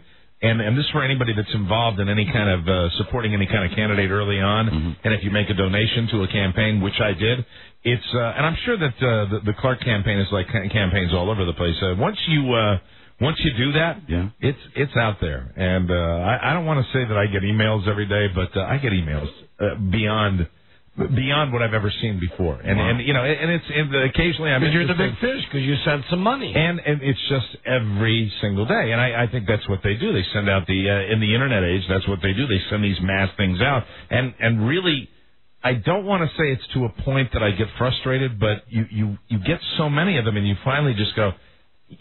I did it. I'm not one of these guys that's gonna fly into the state and do that. I got a guy. I like what he had to say, and I donated some money to him. And I'm not going to call people in New Hampshire. I'm not going to do that. I'm really not because I just don't. I wouldn't feel comfortable. They sent you an email asking you to call people in New Hampshire. They sent me an email asking for. You get emails for money. You get emails for call. You get emails to drive to another state where there's another primary to go door to door. I mean, that's how they get these organizations, and they're people that are motivated. That's your guy. Mm-hmm. I like the dummy we have already. Really? He's fine. And listen, I think if the rest of you guys were simply honest, like I am the way I look at it, the way I understand it, he wants to take 31% of what I earn. And the other guy wants to take 39%. Mm-hmm. So I want more money. Is that selfish of me? Yes. Yes. And really, like I told you all along, my thought is, it doesn't matter who's up there. Mm-hmm. I've really always thought that. The president, it's nice. It's really, though, it doesn't have anything to do with my life. I couldn't agree with you more. My day-to-day life, I know you. Well, you take it seriously. I don't. But I got to say, from my man W. Now, I think this would be a smart move. They're denying it at the White House that Dick Cheney's out for the re-election, and in is Giuliani. Now, I'm thinking... Oh, that would be big. I think I'm a political junkie. That would be big. You got a chance to get rid of Cheney, who was like a Big Mac away from a dirt nap anyway. Well, and he's also a lightning rod for a lot of criticism from from the other side. So anyway, that's the big rumor going around. Bush is not saying anything, but Giuliani's not saying anything. And they could make that segue based on the health problems, and it would probably be an easy. Right. But if Cheney didn't want to go along with it, that would cause a lot of problems. Well, Mike, then he'd have to have an accident. He'd have to have a heart. Got to be easier to get back to Halliburton. Now, especially now. Time to shovel more snow, Mr. Cheney. Tell him to come over to the White House, clean off the front porch. All of the Oscar nominations came out today. Oh, they did? I won't bore you with this because the Razzies came out. That's the one that I think we should really care about. Yeah. Lord of the Ring, Master and Commander. Are these the regular nominees? Yeah, the one for Best Movie. Johnny Depp, I thought that was interesting, got nominated for that dumb pirate movie for Pirates Best of the Actor. Caribbean, right? Yeah. Good. Bill Murray walked out on that movie, Lost in Translation. But how do you feel about that with all the accolades? Do you think it was just the day or something, or do you? No, I've thought about it in great depth, and I stand behind. Listen, I like Bill Murray. I'm a Bill Murray fan. I went into the movie ready to laugh. I just didn't laugh. Go see Lost in Translation and tell me, is it a comedy? No, it is. Well then, what it is, I'll give you this. It's an accurate depiction of an American in a foreign country who doesn't know anything and spends a lot of time walking around his hotel room looking at the various stuff in his hotel room. Okay. If you think that's funny... Well, I mean, but if it's not supposed to be funny... No, it's a dark comedy. It's a dark comedy. It's a dark comedy. Right. Anyway, and Seabiscuit, of course, and Diane Keaton and all that stuff. That's not. Did Charlize Theron get nominated for Monster? Yes, she did. Okay. Yes, she did. The ones that we care about on this show are the Razzies. Right. And here are your nominees. Worst Picture of the Year. Now, you would think that it would be all Geely. You would right? think. You Sure. would think. But think about this. They've spread it out, and they've done a great job. Okay. For Worst Picture, you have Geely, The Real Cancun, from Justin to Kelly. Right. Charlie's Angels, Full Throttle. There was some crap last year. And The Cat in the Hat. Good. I hated The Cat in the Hat. Worst Actor, Ben Affleck, for either Daredevil, Geely, or Paycheck. So many to choose from. Now, Mike, don't you and I feel good about our conversation with Jim Nance? Yes. Nominated for Worst Actor, Cuba Gooding Jr. for Boat Trip, The Fighting Temptations, and Radio. Wow, another three for Cuba Gooding Jr. Justin from Justin to Kelly, he got nominated. Ashton Kutcher got nominated for his roles in Cheaper by the Dozen, Just Married, and My Boss's Daughter. And Mike Myers for The Cat in the Hat. Oh, The Cat in the Hat gets slammed. Worst Actress from Charlie's Angels, both Drew Barrymore and Cameron Diaz. Okay. Kelly Clarkson from Justin to Kelly. Angelina Jolie for her Laura Croft movie. And Jennifer Lopez for Geely. Worst Supporting Actor, Anthony Anderson for Kangaroo Jack. Alec Baldwin, The Cat in the Hat.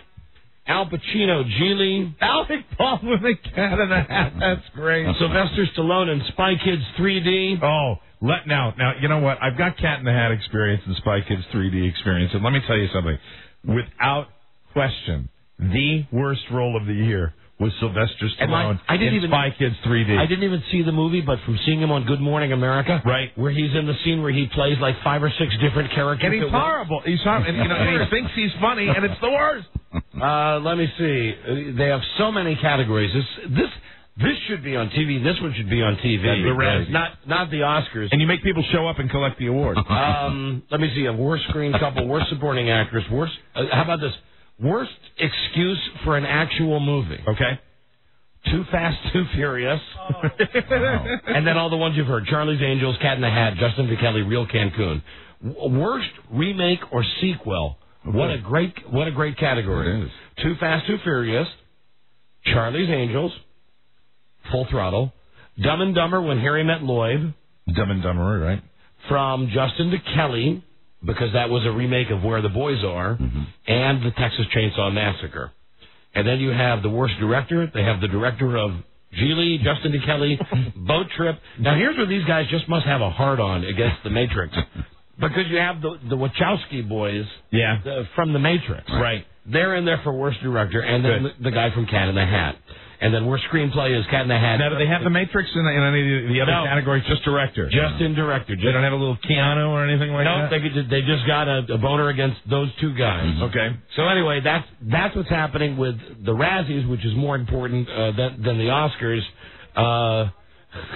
Michael Jackson, I don't have time to get into all this, but Michael Jackson locked himself in his panic room yesterday and was not able to get out. Mike, if I was to ask you, when Bill Clinton was president,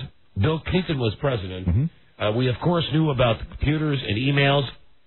In the entire 8 years that he was in office, how many emails did President Clinton send, do you think? You can round it off to the nearest 10, 50, 100, or 1,000. How many emails did Clinton send? I'd say he sent, in the 8 years he was in? Yep. I'd say he sent probably 50,000. And everything's included, personal and work. Business, I have to disqualify myself. I know the answer. Mike, the answer is 2. 2. He only sent 2 emails. only sent 2. Who did he send them to? Well, one of them doesn't even really qualify. How are you, Monica? One of them, no, it's not her. I forwarded this website. He did send one to John Glenn after John Glenn went up on the space shuttle. He sent one to him. Great trip. And the other one that he sent doesn't really qualify because one of his aides sent him a test email to see if he knew how to push the button to send a reply. I can't figure this crap out. No, my God, this is complicated. How are you? The whole time the guy's there, it's 2. Yeah, 2 emails. That's surprising. It's funny. In their presidencies, he only sent 2 more than Thomas Jefferson. Listen, this is bad. This is bad. Adam Sandler, who I normally like and I like his movies, he's remaking The Longest Yard, the Burt Reynolds movie. Oh, is that a good idea? Please, please don't do that. Here's the deal. Are we getting old, or is the fact that are they making these? Are they doing these remakes a little too soon? No, they're just running out of ideas. They're running out of ideas. There are no good ideas. And they are too soon. Now here is a good idea. Burt Reynolds, probably Burt Reynolds' best movie. Meet the Fockers. Now, I already said Dustin Hoffman wants to be Ben Stiller's dad. For me, you get a sequel like that. You get a funny movie which really lends itself to a sequel, and then you bring in another big-name actor. Right. Ready for this one? Yeah. She's thinking about it. She won't commit to it.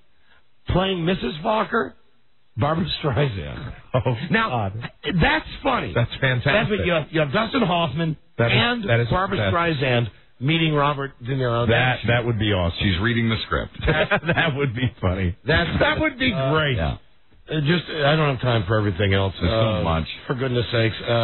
Doris Roberts would be thrilled if Everybody Loves Raymond had a spin-off show with the people that play the in-laws.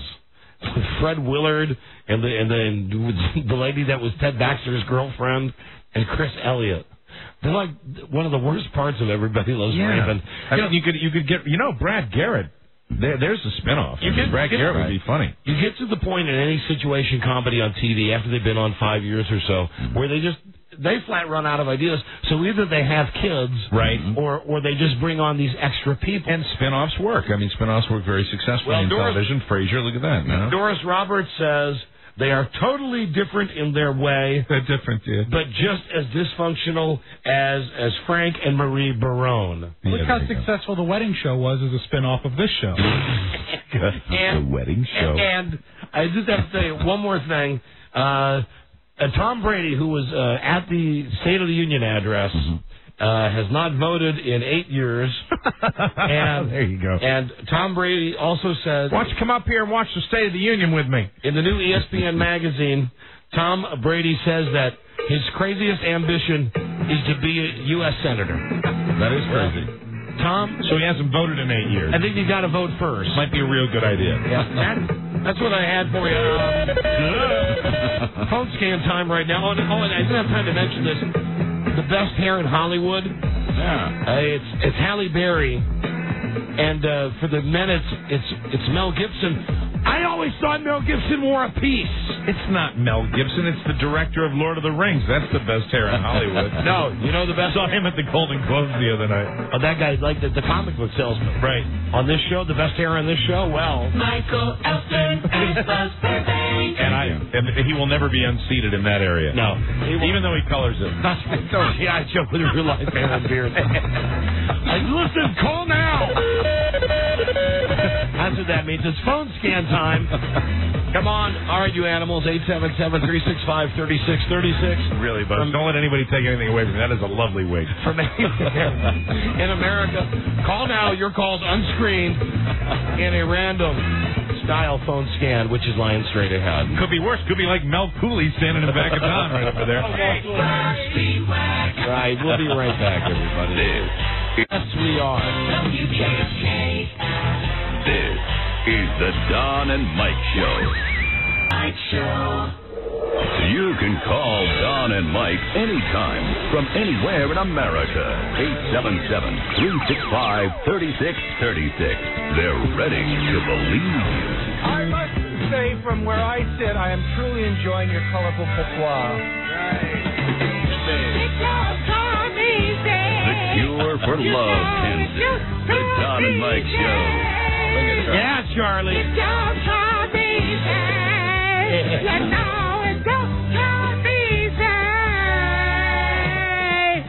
You always loved Ringo the best, didn't you, Charlie? I did, Don. I did, especially when he wore the polar bear suit. Hi, Charlie. Hello, Don. Ready for some phone calls? Yeah, watch out for the wintry mix. I love Ringo, though. He's my favorite monkey. Let's take your phone call.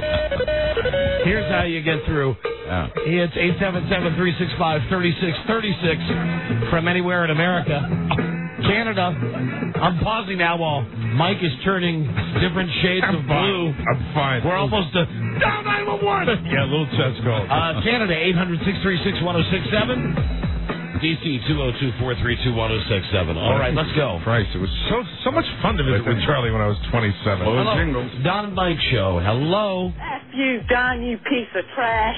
No. Whoa! Why F me? I'm not debating I'm a piece of trash, but why start off with F you? We're trailer park trash, I should say. She's called before. I'm trailer park trash. Why am I trailer park trash, darling? Because you're a big mouth son of a bitch. Now, what is the deal, lady? Be a little nice. You too, Mike. F you. Why the Red Sox are not going to win the World Series? And now you're getting personal. That's like talking about my mamo. You slut. You bitch. Lose some weight, fat ass. Whore! Whore! Get your tubes tied. At least my mama did not throw me out. Ah, go shave your back. Your mama did not throw you out. Your mama said to me today, well, I couldn't really understand what she was saying because hello, Dom. Help me, Dom. Help me. Her mother was full of my man juice. What's really troubling you, baby? At least I don't weigh 1,000 pounds, fat ass. Hey, Buzz, talk to her. Calm her down. We can't make any headway with her. Listen, darling, talk to me. What's troubling you, baby? Nothing. Come on now. There's got to be something on your mind. Why the angst? Say, why does it always work with him? Working. Man, what do you do? Take some drugs? You hippie.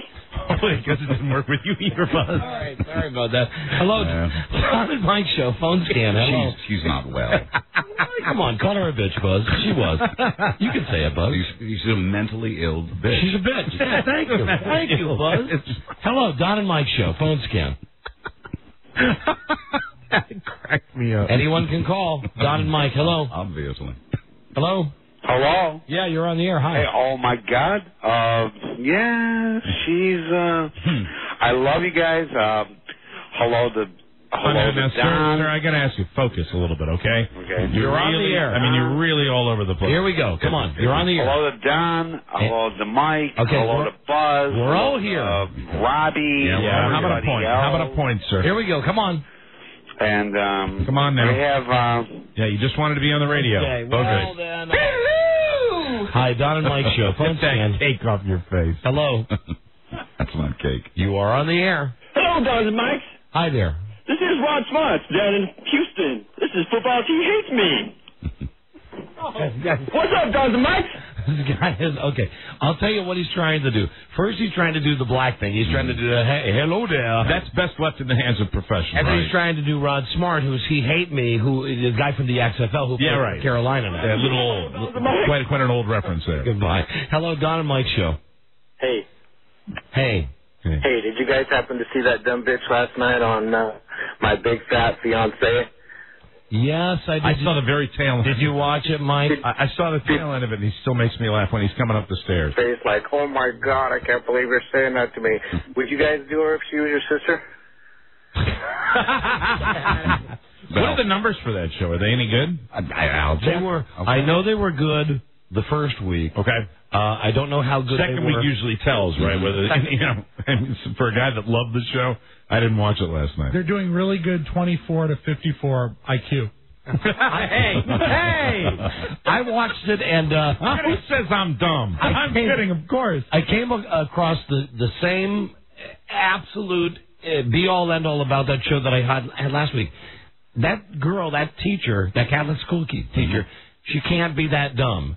She can't be that dumb to think when she sits the guy down and has a discussion and says, if you don't get your act together, I'm not going to be able to continue this relationship. Your point is that even though she's being scammed, you think that anybody with even a reasonable amount of intelligence at some point would say, hey, listen. Might I point out the fact that she described the kitchen appliance that keeps things cold as a refrigerator? Hello. There you go. Don and Mike phone scan.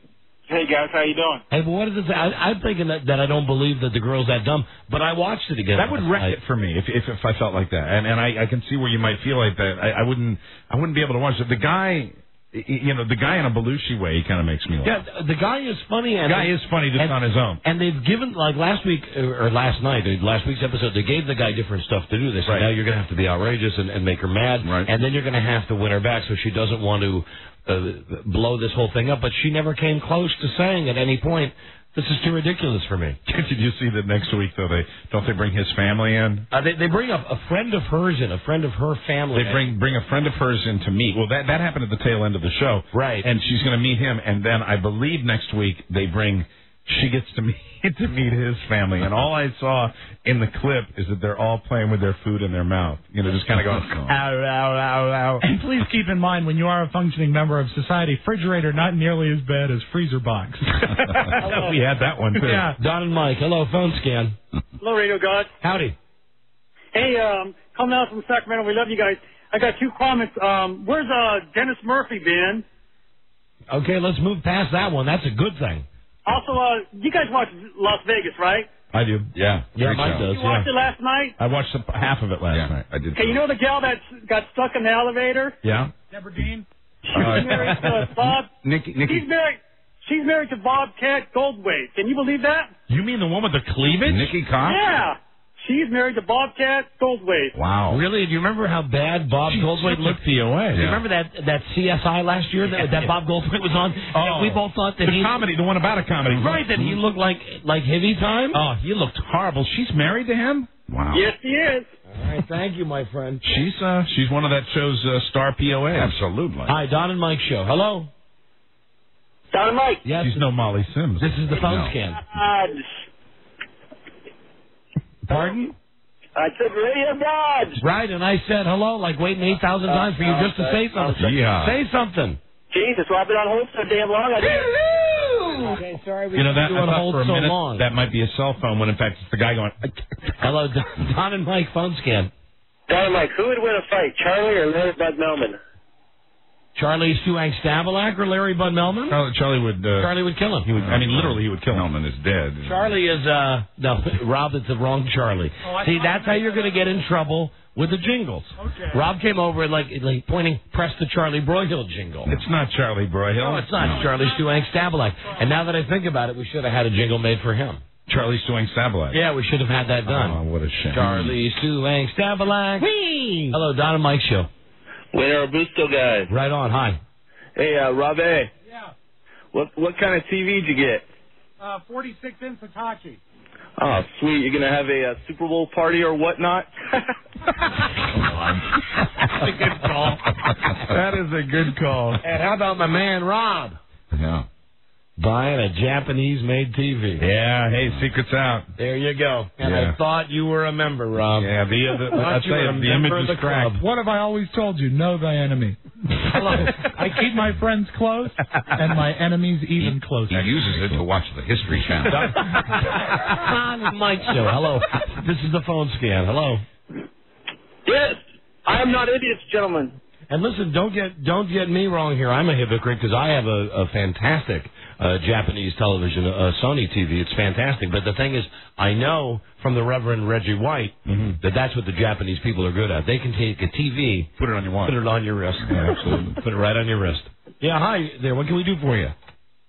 Oh, he gave up. Oh, and he said something that Joe Theismann said to us. Don, Mike, both of you, idiots. Remember after we played that tape, we had a tape where Mike said, "Yep, I'm not idiots," or something like that, gentlemen. Yeah, we can't blame Joe for knowing the facts. Hello, Don and Mike show. Hello. Don and Mike. Hi, phone scan. How's it going, fellas? It's going pretty well. Rock on. You guys are the best show ever. You guys kick so much ass. I can't even begin to describe how. Well, go ahead. Go ahead. I'm in my pit. Now, you know, we can't give you an opportunity. You can't say the F word. The guy says, says, you're so effing funny. Yeah.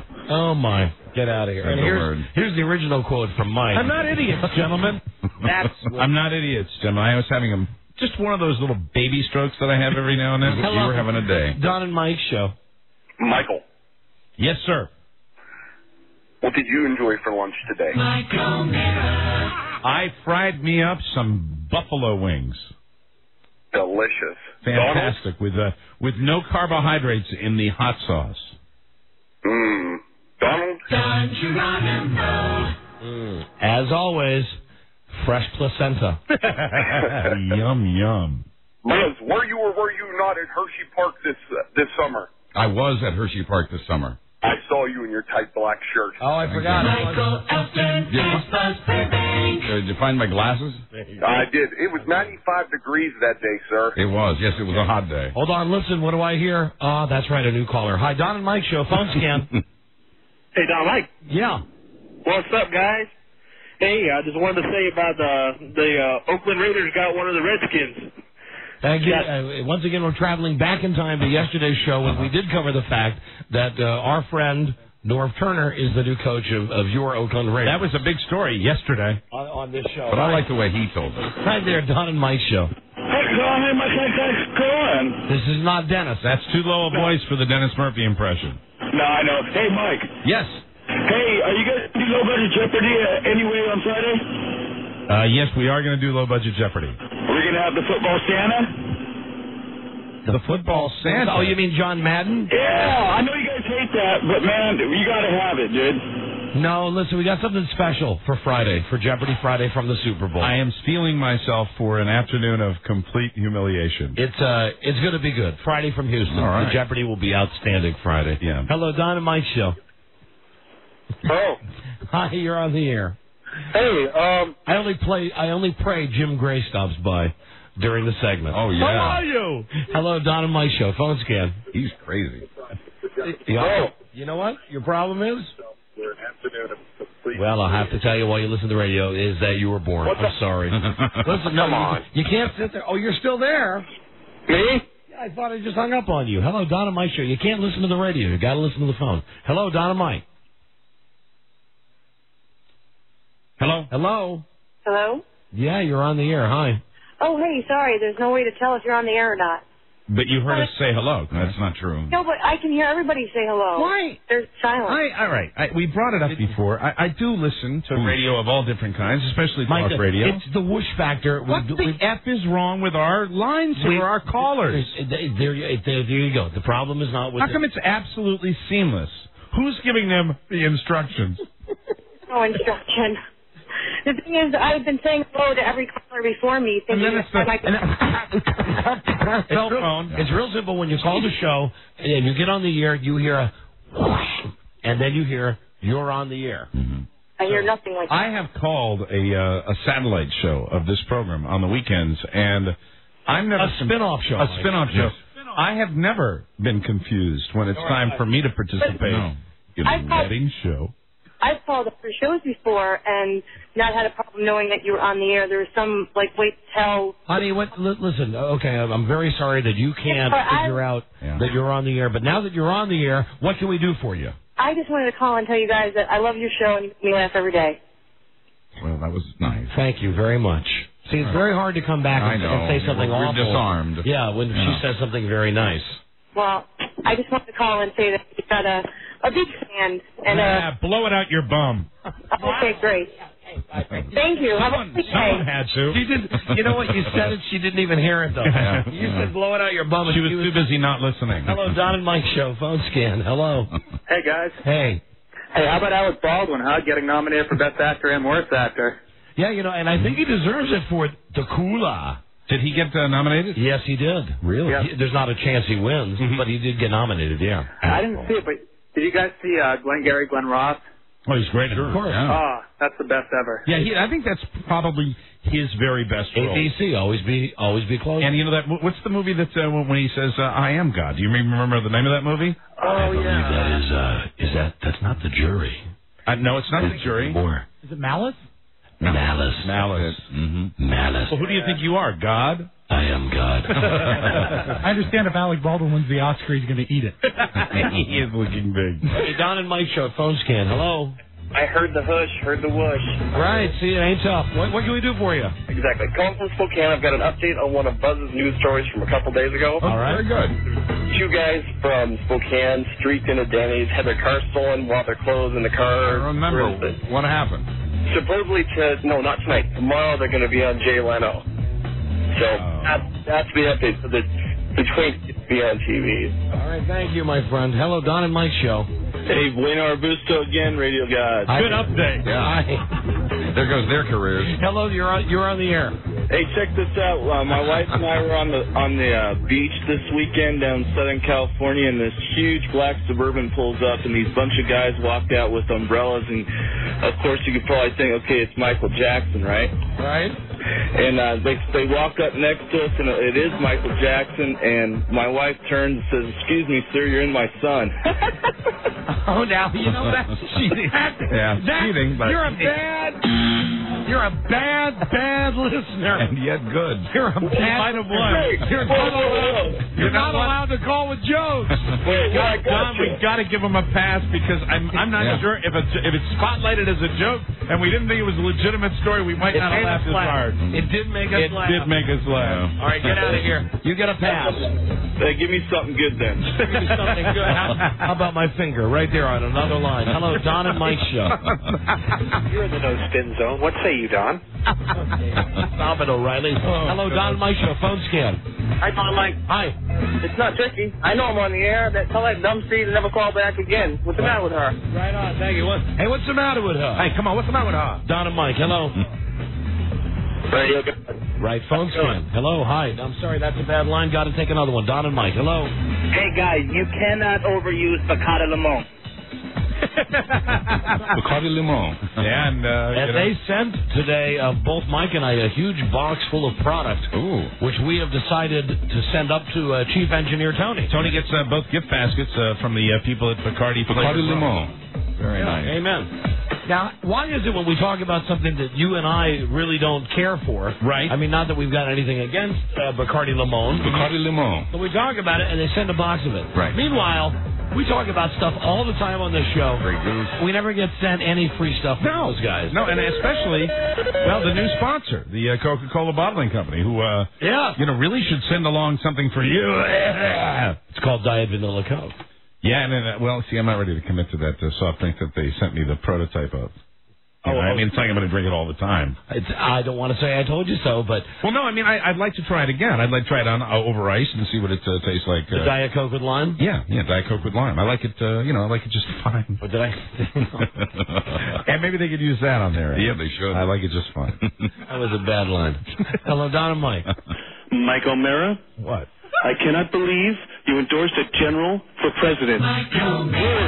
You warmonger, you disgusting man. Dead babies dying in the streets. How dare you, sir? How dare you? I shall never listen again. Thank you. Do we have a final caller here? Thank you. Hello.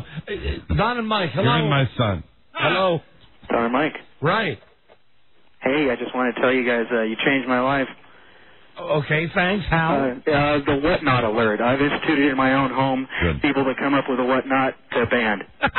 The whatnot. Okay. From his house. And that's the last. Oh, I'm a winner? Excellent. Yeah, you're a winner. Even though the music ran out, you're the winner. What's your name, my friend? My name's Keith. I'm calling from Reno. Right on. Keith, you've won the Lara Croft Tomb Raider Cradle of Life prize pack. Enjoy Lara Croft Tomb Raider Cradle of Life on the Comcast cable in-demand pay-per-view for your chance to win a room full of furniture from Ashley Furniture. Oh. Thank you, my friend. Hold on. Thanks, guys. You rock. Thank you very much for listening in Reno. Wonderful. Got a break. Now, we're Super Bowled absolutely to the max this week because we're going to the game on Friday. We're going to broadcast from Houston. What, this Friday? Yes, this Friday, Mike. You know that. I know you got the email. All right. I know you got it. Okay, I'm sure I did. And we did a wacky Super Bowl interview earlier in the show today. Really listen for it in a couple of weeks on Best Of. That's how good how really good. You're going to love it. Yeah, that guy was a dick. When we come back, we're going to try something with us first, and maybe you guys can call in, and if you can get this going, you win $100. If not, we'll try it among ourselves first. We're going to call the sex lines, the dialing for transvestite lines. Call the she-mail number. Who can do, out of you guys listening, who can do the best Jim Nance, and who can make the man/woman on the other end of the sex line accept the fact that you're Jim Nance? Now, remember how Jim Nance talks. It's, hey, my radio buddies, Don and Mike. Hey, Don and Mike, it's me, Jim Nance. Now, here's a bunch of tapes of the real Jim Nance. Absolutely. There he is. Absolutely. Here's another one. You go with me. I've got a plane. Okay, here's another one. How about after we get finished with the broadcast, you come with me to the CBS party? You know Jimmy's on the NFL. He's the classic announcer guy. He's on our show all the time. How about you come to the game with me? You sit on the CBS set, the Superdome. I'll take good care of you. Best seats in the house. Here he is, Jim Nance. Here's another one. I like what you just said. Do you mind if I maybe stole that and use that on the broadcast? Okay, he's on fire. Jim Nance is on fire today. So, and who was it that said that? As Mike O'Malley, I think. Mike O'Malley, right? Or the other guy, or the other guy, the gay guy that pretends that he's not. Right. You guys have been unbelievable. Thank you, Jimbo. And you proud? Trying to make you proud, guys. Was that okay? Yeah, that's it. That's good, Jim Nance. You hear him on the show every week. So basically what we're looking for, and we'll all give it a try first. I'm not even saying it's going to get to you guys. Right. Then maybe we'll just use it all the time doing it ourselves to see who can be the best. I'm wearing quite a nice dress right now, and I'm almost all the way there. I've got the boobs done and waiting for the package to be delivered. Hi there, it's Jim Nance calling you from Houston, Texas, Reliance Stadium. All I'm wearing right now is a dickie. That's right. Just a turtleneck, a mock turtleneck, a dickie. And my artificial breasts, because I am becoming a woman. I'm Jim Nance. Please call me Nancy James. Yeah, Wearing a fedora, boys. Yeah. A woman in a hat, so vogue. Want to jump into a hot tub with my radio buddies, Don and Mike? Buzz, give it a try. Give the Jim Nance a try. Come on now. My radio buddies, Don and Mike? Hey. Just not an impersonator. I know, you're not. You're funny. Michael Elton and Buzz Burbank. That's who I am. You're funny. 400 people dead of exposure. I'll tell you, they're taking quite a chance with that New England game. So it's should have started that at noon down in Miami. Dialing for transvestites as Jim Nance. We'll start it. If we have time, we'll include you guys. We'll be back in less than 10 minutes. This is the Don and Mike Show. This is the Don and Mike Show. All right, welcome back, everybody. And again, happy Thanksgiving from all of us here at the NFL today. Now, the IBM Power Poll, just picked by my guys here as always. Craig, Randy, Jerry, Eric, Mann, Bob Matina, our radio buddies, Don and Mike, everybody in on this one. The Don and Mike Show. They wear a lot of hats while they sit on the fence making a commitment. Don and Mike. When we're in Houston on Friday for the Super Bowl show, they're all coming by. Boomer Esiason, Dan Marino, Jim Gray, Bonnie Bernstein, Nancy James. They're all coming by to be on the show.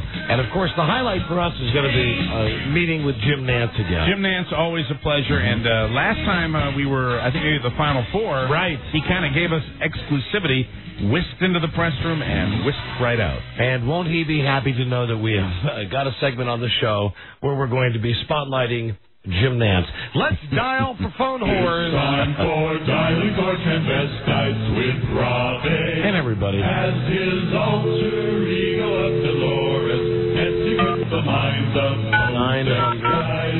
Lots of fun with Don and Mike and all round eyes. Now remember, we got to pay attention here at the very beginning to figure out how we get back to the main menu. Always tricky. We're each going to get 60 seconds. Okay. Ooh, how do you feel about getting the entire package? And I mean everything. Sure. Oh, with me, you can have it both ways. Yeah. All at the same time. Thank you. I certainly find it convenient. The question is, can you? You think you're a man enough, and you're over 18, let's get it on. Oh, I need the last 4 digits of our phone number, For Robbie. only $1.99 to $4.99 per minute. For customer service, call So man or a woman? 777 Exactly. Mike, it's the real she-males line. Gotcha. Each call has an access fee of $5.99. Each one. Please be aware that your call may be We monitored. just have to figure out what it is to get out of one guy and into another.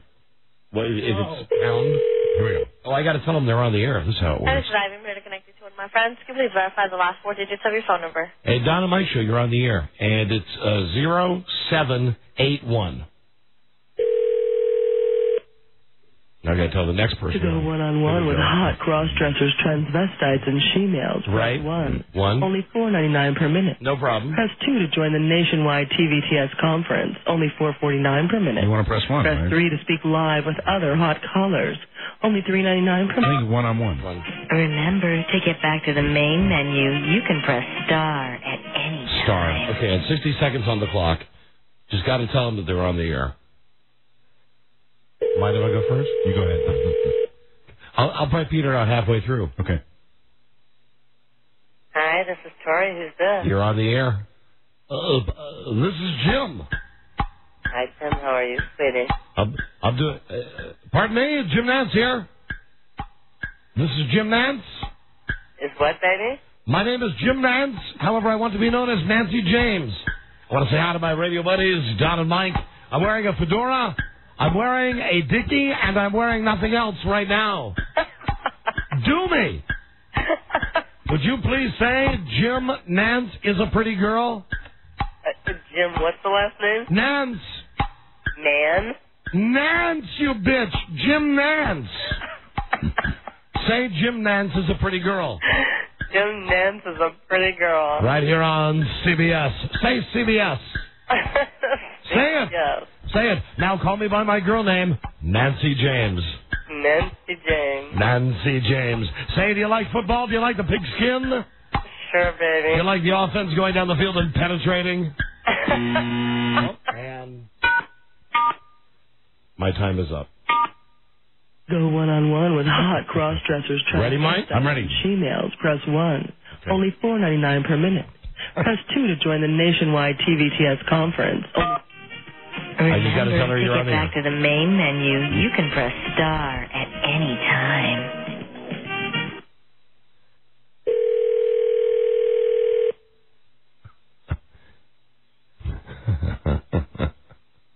Get warmed up. Oh, 2 rings. Hope it's not the same she-mail. Hello there. Don and Mike, you're on the air. Hi, who's this? This is Gina. Who is this? Gina, it's Jim Nance from CBS Sports. How are you? I'm fine. What are you up to, Jim? What I'm up to is just trying to relieve some of this stress. I'll tell you, with the big game coming up this Sunday, I'm under a great deal of pressure right here, and I was wondering if we could have some intimate one-on-one chat. Well, it's not one-on-one, baby. It's an open line, and anyone can step in at any time. Well, that's okay. I want to talk to you. What's your name again? Can you give it to me one more time, please? My name is Gina. Gina, I'm Jim. Jim Nance. I don't know if you're familiar with my work on CBS Sports. I am the host of the pregame show for the NFL Today. I'm sorry? Are you familiar with the NFL? Do you follow sports, Gina? Hey, look, I'm pissed off because the Bucks aren't in, okay? Not a girl, Gina. Talk to me. Gina, is there a chance while I got you on the line here, we could do some cuddling? Sure, baby. Could you put your arms around my neck right now and hold me tight like you love me? Oh, yeah. I'm Jim Nance from CBS Sports, and I'll tell you, can you do something? Can you repeat after me and say, Jim Nance, 5 seconds. You're my main man? I can't say that, baby. Please, baby, can you do it for me? No. Oh, you bitch. Thank you. Buzz, are you ready? I'll try, yes. Cross-dressers, transvestites, and she-mails. Remember, to get back to the main menu, you can press star at any time. All right, give me a second here. Okay, I got to touch you on there. Mm-hmm. Here we go. Or you can say it, Buzz. I don't care. When she says hello, just say you're on the air. Okay. I mean, he. What am I saying? She. She, he. How can you tell? Penis. Do they have penises? Oh, yeah, she-mails. One-on-one with hot cross-dressers, transvestites, and she-mails. Press 1. Yeah, okay. That's what we wanted. Remember, to get back to the main menu, Hi, baby. you can press star at any time. Hi, baby. Come on. Pick up. How does any guy or any girl or... Hello. You're on the air. You're on the air. Hi, who is this? Hi, this is Jerry. This is Jim Nance on CBS. Do you watch the iNetwork? Oh, yeah. I'm on it all the time. Nice. Have you seen the movie trailers? I'm in the theaters. Nice. You know, Cuba Gooding Jr. is a friend of mine. Have you seen the movie Radio?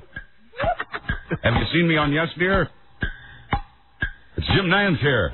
Hi. Hi. You're not getting much out of her. How are you? I'm good. Good stuff, though. I'd like you to tell me I'm a pretty girl.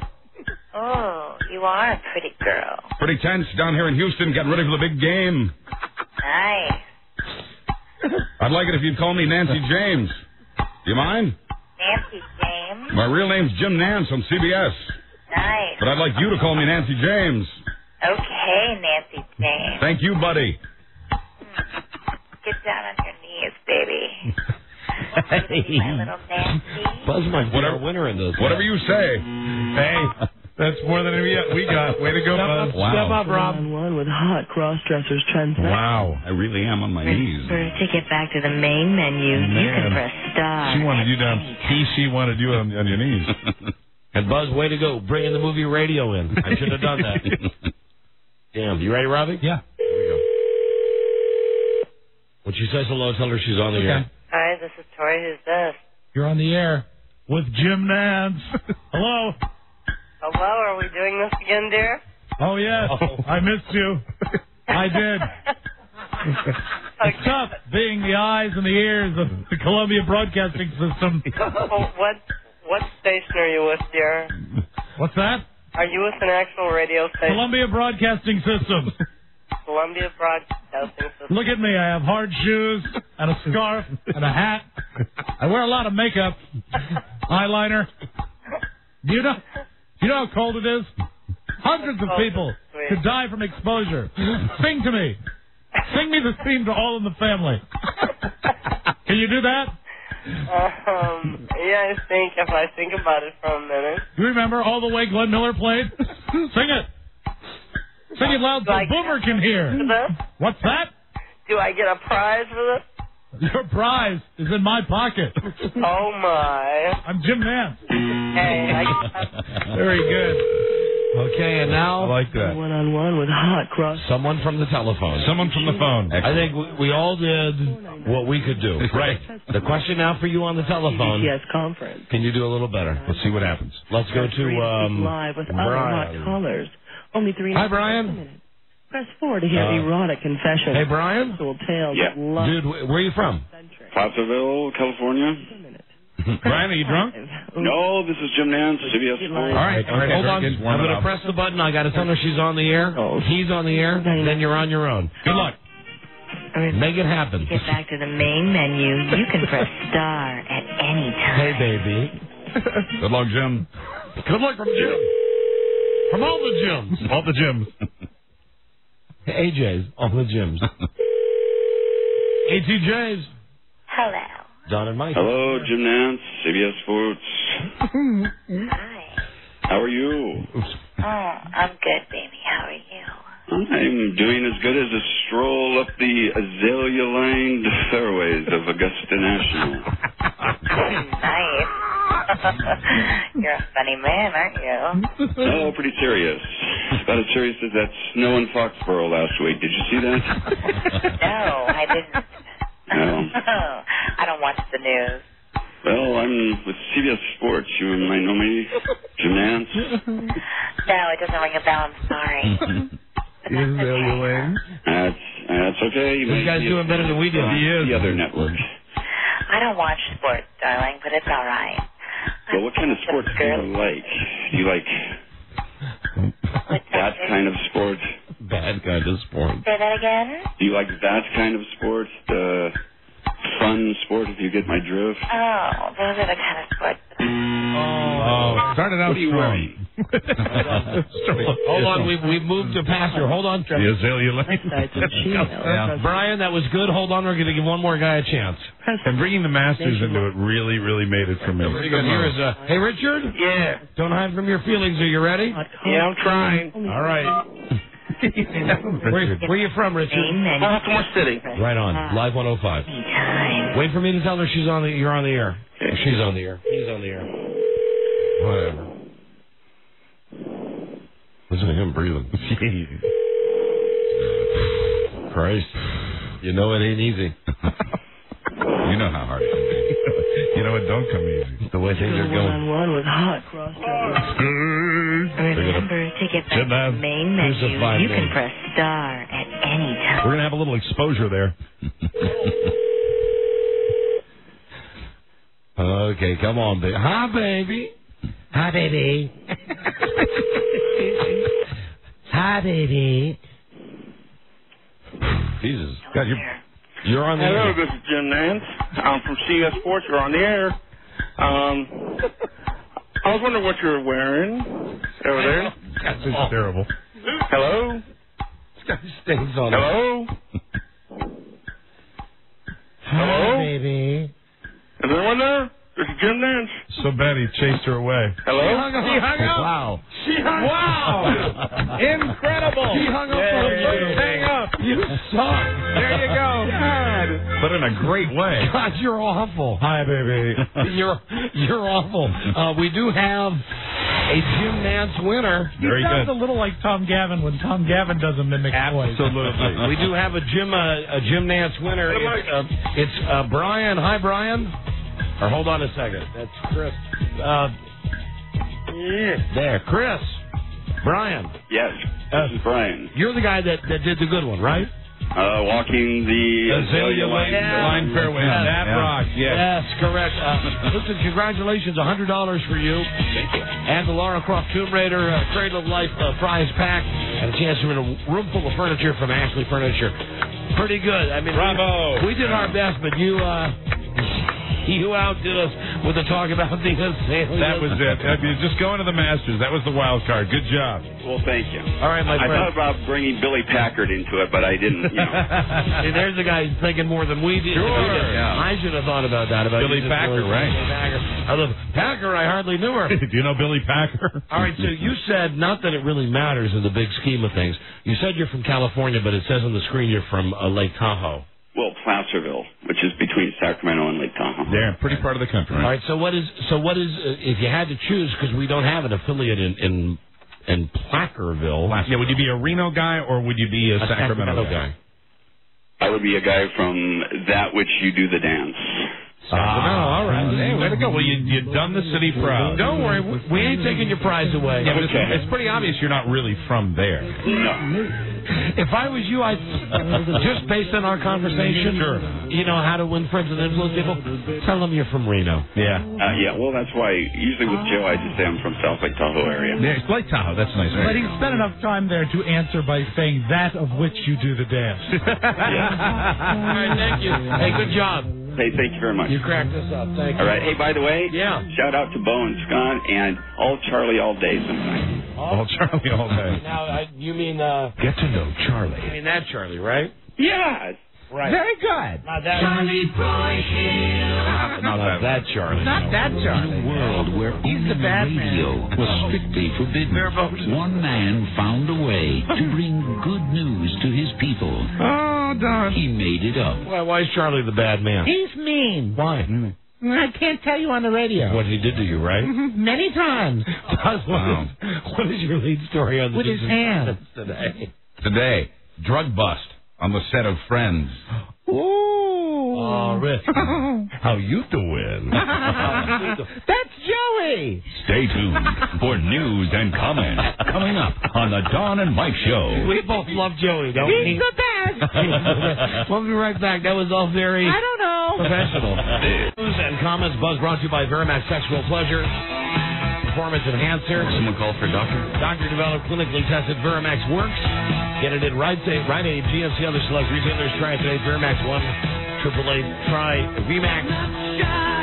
And now here is Buzz as they try to figure out, are we back on the air on WJFK? We're back. Excellent. Hi on WJFK. Hi there. How are you? Yeah, good to be with you. Hi, Don and Mike. Hi, Buzz.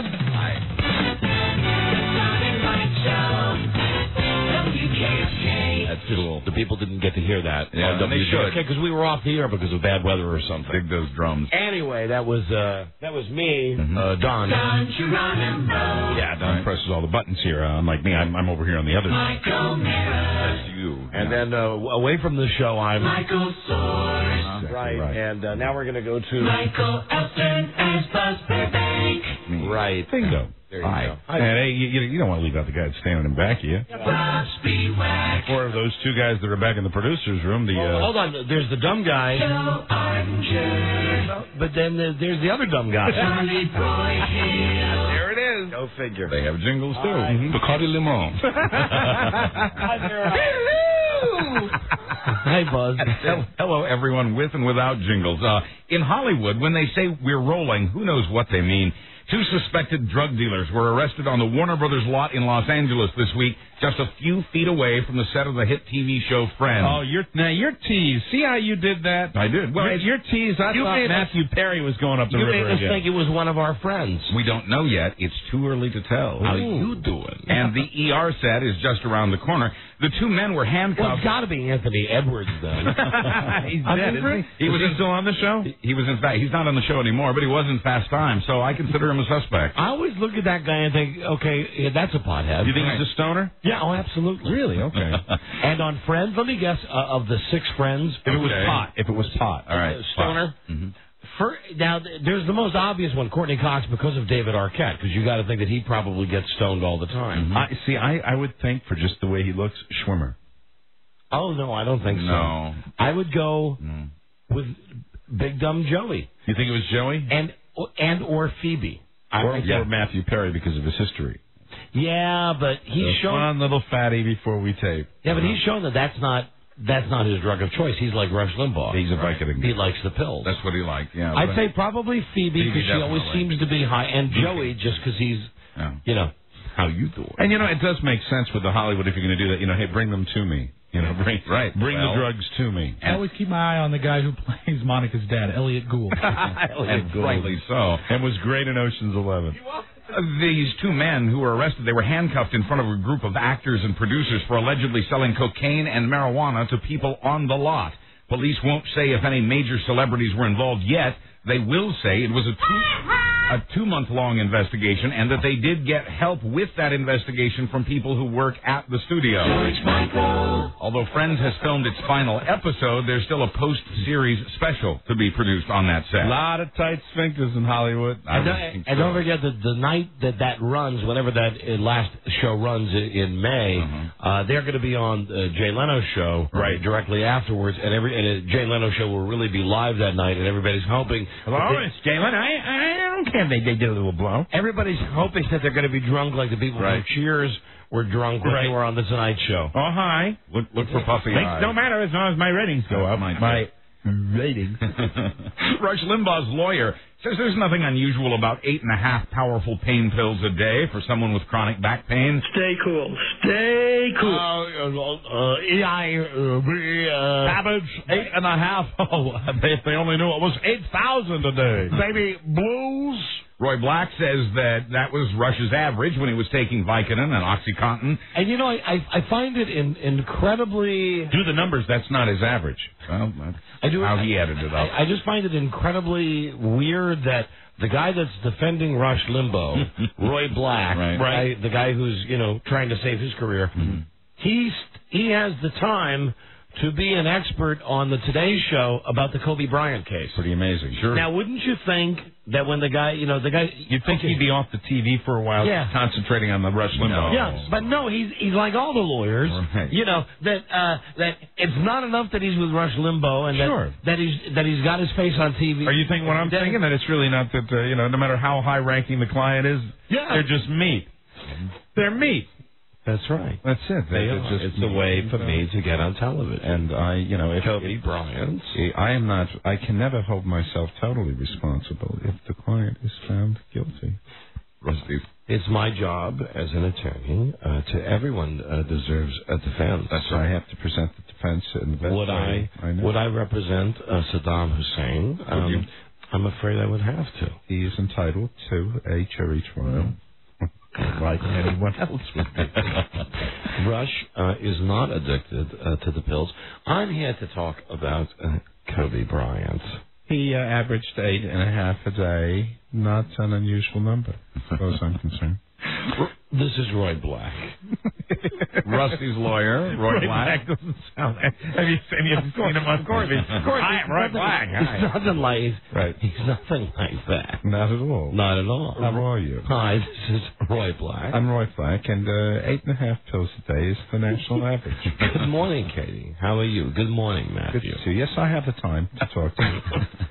Roy's also blasting the prosecutor for releasing the details of the various plea bargaining proposals. No official charges have been filed against the beleaguered blowhard, but the prosecutor says Limbaugh could face 10 felonies. What do you call him there, Buzz? The beleaguered blowhard. Oh, very good. The beleaguered blowhard.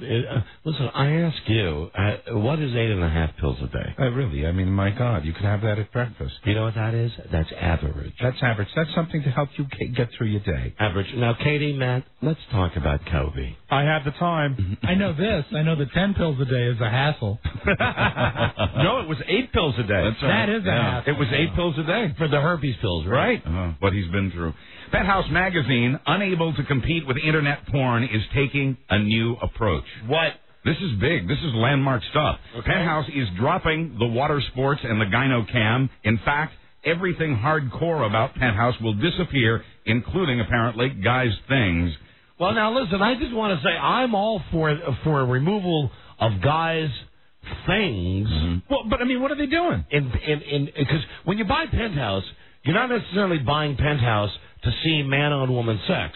Penthouse is, at least when I was growing up and even now as I stand here, you want to see naked chicks, right? Yeah, but I don't mind. I don't mind Penthouse going a little hardcore, and Yeah, it had become very hardcore, complete with penetration and bodily fluids and all of those things. And all of those things are now going away. That's all you want. You just want the pink. No, I want everything. Well, I don't want the purple. I just want the pink. I want everything. I want real porn in my penthouse. Medium rare, then, for you. The magazine says that this fall, it will become a new version of what it was in the 1980s. An investment group has committed $85 million to keep the magazine alive. $50 million will go to the makeover. The rest will go to paying off debts. So what's it going to be, like Maxim? A little stronger than that. Almost unbelievably, by the way, this whole plan was approved in bankruptcy court yesterday. Penthouse. Bob Guccioli. Hi, Bob. One of the first impressions I did on the Don and Mike show was a Bob Guccioli. Oh. I advised Bob, after reading the periodical, I said, Bob. Yes. Let's get rid of all of the chefs. How much money can you get me? How much do you need? How much is there? $85 million. Done and done. Done and done. Done and done. All right, let me get on the phone. Take out the showers. Take out the man things. And let's do it. And what are your thoughts on Kobe? On Kobe, I have to watch the Today Show and watch Roy Black. I am Roy Black. Oh, I'm sorry. How are you? Penthouse has apparently also been hurt by super softcore magazines like Maxim. Penthouse hopes the new, tasteful, sensual photos will give men what they're not seeing in Maxim and Stuff. Tell the editors, no balls. I don't want balls in my magazine. That comes from the lawyer. No balls, please. No balls. Done and done. No testicles. Thank you. Christina Aguilera says she's bisexual. She was a whore. Oh, yeah. In fact, she says she likes women more than men. I say prove it. She says she really wanted to kiss Britney Spears at the MTV Awards, but she says Britney wanted no part of that. Yuck. Christina, yes? No, you go ahead. I'll tell you that I thought that had some promise until I heard that you wanted to kiss Britney at the awards. Well, I think the whole thing's probably just BS. Well, I think Britney and Madonna were just goofing. You know, that was for the press that they in fact got. Well, they were something in Cannes, France. You know, where they were hugging and kissing again. I think Christina wants in on that action. See, the thing about the Madonna kiss with Britney Spears that I still don't dig is the fact that you know it was premeditated. Right. That it's a career move by the ultimate manipulator, Madonna, who's the best at it, right. and Britney Spears, who needs some of that. So if it had happened and it was totally spontaneous, even if Madonna had thought of it and not told Britney Spears, right, and then she kissed her, it would be apparent Britney Spears would go, wow, what's going on? But you'd go, okay, this is a moment. You know they got together, or even worse, they didn't get together, and their representative said, okay, you know. Hey, it's a great marketing ploy. How about this? They kissed. And what bothers me about this now is that Christina Aguilera, you know, if she wants to sounds be like she wasn't invited to the party and she wants to be in the party. Or is she just exceptionally horny? Hello, Madonna. This is Roy Black. I represent Britney Spears. What about a tongue kiss? On the MTV Awards. There you are. Christina tells Zoo Magazine, I find it hornier looking at women. Zoo Magazine? Yes, Zoo Magazine. The Zoo Magazine. Zoo Magazine. Let's talk to the editor of Zoo Magazine. Hello, this is Scott Shannon, the Zoo Master. Shannon in the morning. We got too many jingles now. That's a good jingle. Quoting it is. They're all good. Christina tells Zoo Magazine, I find it hornier looking at women than men. I love experimenting with my sexuality. If that means girls, then so be it. I have casual sex. I love casual sex. But that doesn't mean I'm incapable of keeping my legs together, end quote. Oh, I like that quote. Yeah, not to like. And I like Christina Aguilera. I just do. She's just in it for the fun. She's naughty. Yeah, Buzz, I'm going to believe you. Yeah. I'm going to say that's what it's not premeditated at all. She's just a girl that wants to have fun. It's premeditated, but if you're going to do it like that, premeditated, just do it, honey. Just pose in one of these magazines. Just show your pink. Yeah, but keep us posted. Make it happen. In the new penthouse. The very heterosexual Britney, meanwhile, reportedly plans to write a tell-all autobiography, including the details of her sex life. Oh, my God. Like Justin was so small. There is a picture of Britney Spears on the internet where she's in an evening gown, and she's wearing one of those low cut, almost to nipland. It was amazing. Wow. Like Justin said that he wanted to do that, and I said how you you're hurting me when you're biting me there. And I said Justin, that's where food comes out. Don't bite. I wasn't even talking about that. I was. I'm sorry. Of course you were. Of course you were. That's right. It was you and me. And I said Justin, You're my brother. Oh, my God. Like, didn't I have sex with you on the Mickey Mouse Club? Like, you're my brother, and I'm your sister? Like, oh, my God. The unauthorized biography. Well, her story will apparently include her time with Justin Timberlake, her time with Limp Bizkit's Fred Durst, and her 2.5-day marriage to Jason Alexander, and all those parties. It's being billed as a tale of, quote, love, lust, and sadness. Wow. A London paper says she's looking for a ghostwriter, naturally. Color. Scared, Brittany? Color me and probably Mike disappointed. Why? Julia Roberts has tiny breasts, no butt, and is an ice queen in bed, according to an author who checked with her Rob, ex-lovers. where's my horse sound effect? Come on, what are you doing? You're killing me. Oh, and she bites her nails to the quick. James Spada is coming out with a book called Julia, Her Life. Not James Spader, the actor. Not James Spader. This is James Spada. Spada. She was a whore. He says he talked to Kiefer Sutherland, Dylan McDermott, Jason Patrick, Richard Next on Horseface. Richard Gere, Previously on Horseface. and Matthew Perry. 24-star Kiefer Sutherland gets the credit for the comments about her breasts, her butt, her nails, and her iciness in bed. He thought he was talking confidentially to a friend. Jason Patrick called dating Julia the ultimate nightmare. Wow. Matthew Perry says he still finds her fascinating, but complains, quote, she's always borrowing money from me. Wow. I've never thought Julia Roberts was pretty. Yeah, now you're in that exclusive club. Yeah, apparently so. That's a good club to be in. I'll be in that club. I'll be in rehab if I'm in that club. If it's Kiefer Sutherland and Matthew Perry and me, I guarantee that ends up in a rehab clinic. That's amazing, though. But I guess, Hollywood does nice things. Yeah, I guess so. Yeah, safer.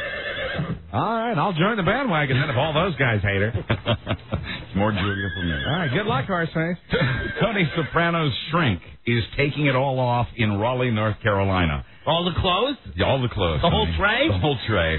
She's there playing Mrs. Robinson in the stage version of The Graduate. Okay. Hi, Donna Mike. We appreciate it. Thank you. Mrs. Robinson seduces a young man in that story. Lorraine Bracco says this about being naked on stage. Why not? This is why I got to choose a career to do those things and not feel guilty about it. And you know what? You're not missing anything with her. She's one of the first ones I looked up on MrSkin.com. Oh, really? Is she there? Yeah. And I know there are a lot of skin aficionados out there. We've not had Jim Skin on the last couple of weeks because we've cut back a little bit in the. We have him on like once a month.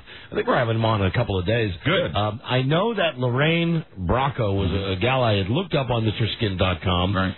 Seen pictures of her naked and thought, big deal, really. Yeah. Big deal. I mean, she's all fixed up on The Sopranos. Well, I mean, have you seen recent nudes of her on Mr. Skin? Yes, they are movies latest the last 3 or 4 years that she's done where she's taken it all off. Okay, well, you have through Sunday to catch her performance in Raleigh, North Carolina. I'm going to go down to Raleigh and check out those cans. Meanwhile, Look at those great cans. She doesn't have great cans? No, I'm afraid not. Where's Anthony? Anthony's right here. You want to talk to him? May I speak? Or James, I'm sorry, James. James Gandolfini? James Gandolfini. All right, hold on a second. I don't know why you always have to talk to him, for Christ's sake. Hey, James. Hi, how are you? When's the show coming back on? We'll be premiering in March and looking forward to a great run, and I recommend highly March 7th. Thank you, Robert. Do you know Roy Black? I do, quite well. Yeah, Your opinion of him? Well, you might want to ask Tony about it. Hey, Tony? All right, he's eating right now. Tony? Tony, what are you doing? What do you want to know about? What do you want to know? What do you think about Roy Black? Roy Black? Yeah. He's a fag. Thank you. Well, meet me at the intersection of Paris and Nicole, if only. Actually, there is now such an intersection, just not in the way I was hoping. It'll be in the town where they taped their first edition of The Simple Life, Altus, Arkansas. There was a ceremony unveiling the intersection of Paris Hilton Boulevard and Nicole Ritchie Avenue there this week. Just thought you'd like to know. A big sinkhole. Yeah, I know you get. We're both thinking the same thing now. Rhymes with sinkhole. But still an entrance. Well, you can say it's stinkhole. Right. A big stink pink hole. Yeah, pink hole is what I was going to say. Yeah, stink pink. Well, because of Nicole Richie's liberal use of the F word on the Billboard Music Awards, the Fox TV network is now considering adding an incredible 5-minute delay to its live broadcast so it can more meticulously edit out profanity. Don't let Infinity hear about that. I got news for you right now. The show that we're doing right now, we did it yesterday. Sure. They have us on a 24-hour delay. It gets longer and longer. Yeah, it does. Most delays, not ours, are 10 seconds or less, requiring quick judgment on the censor's part. But the affiliates are demanding this longer delay. According to Broadcasting and Cable Magazine, a trade publication, quoting a Fox executive, no decision has been made. Man. No, I'm not going to do it. What? You know, I'm just going to say that I was going to do it. I was just going to say, what the F is that about? And I'm not going to do that because sometimes you just don't. Don't do it. Yeah. All right? It's not the pro thing to do. It isn't the pro thing, so I won't do it. I will be a pro. Okay, thanks. All right.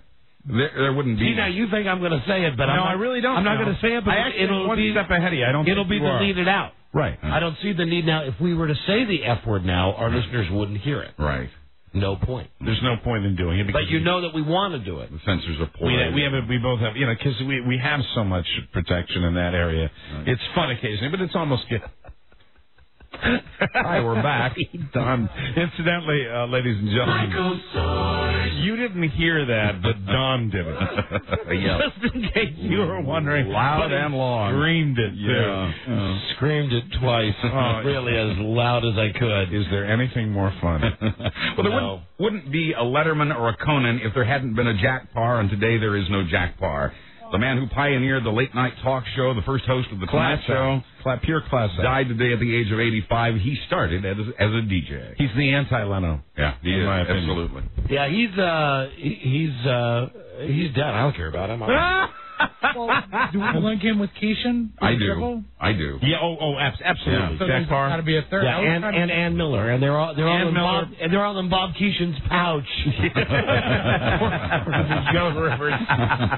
Yeah, you put Jack Parr in that category. Yeah, he's a groundbreaker. Mm-hmm. And they had to break. He's a groundbreaker. They had to break. I swear to God. You didn't even intend that to me. Good. That's funny.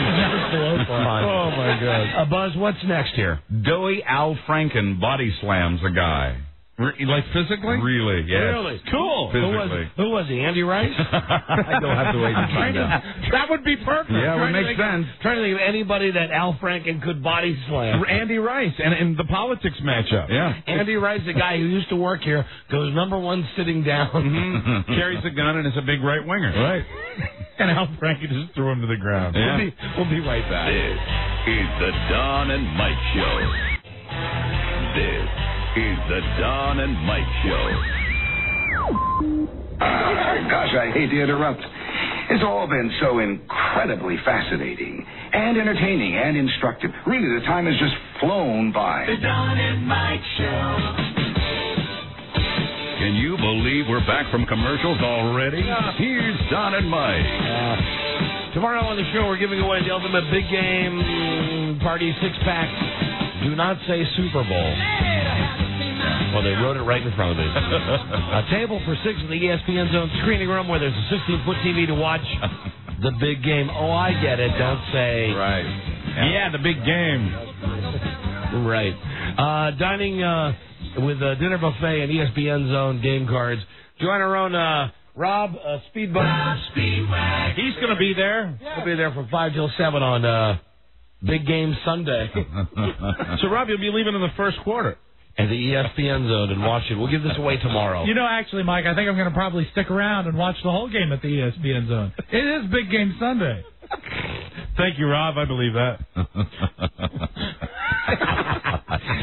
Maybe even watch the post game. There's the kickoff. Good night.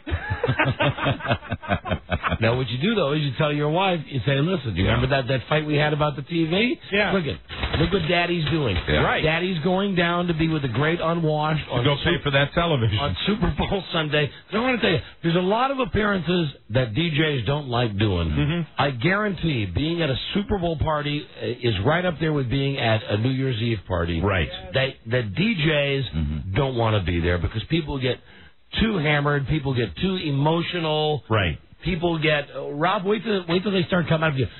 Do you have We Will Rock You? Yeah. And that you're going to say, I'm not here to play records. Well, F you. I'm just here. And then that's when Rob will hear. What are we talking about? It's going to be just fantastic. Yeah. People should try to talk him into And you're going to love being there. Yes, there's a buffet.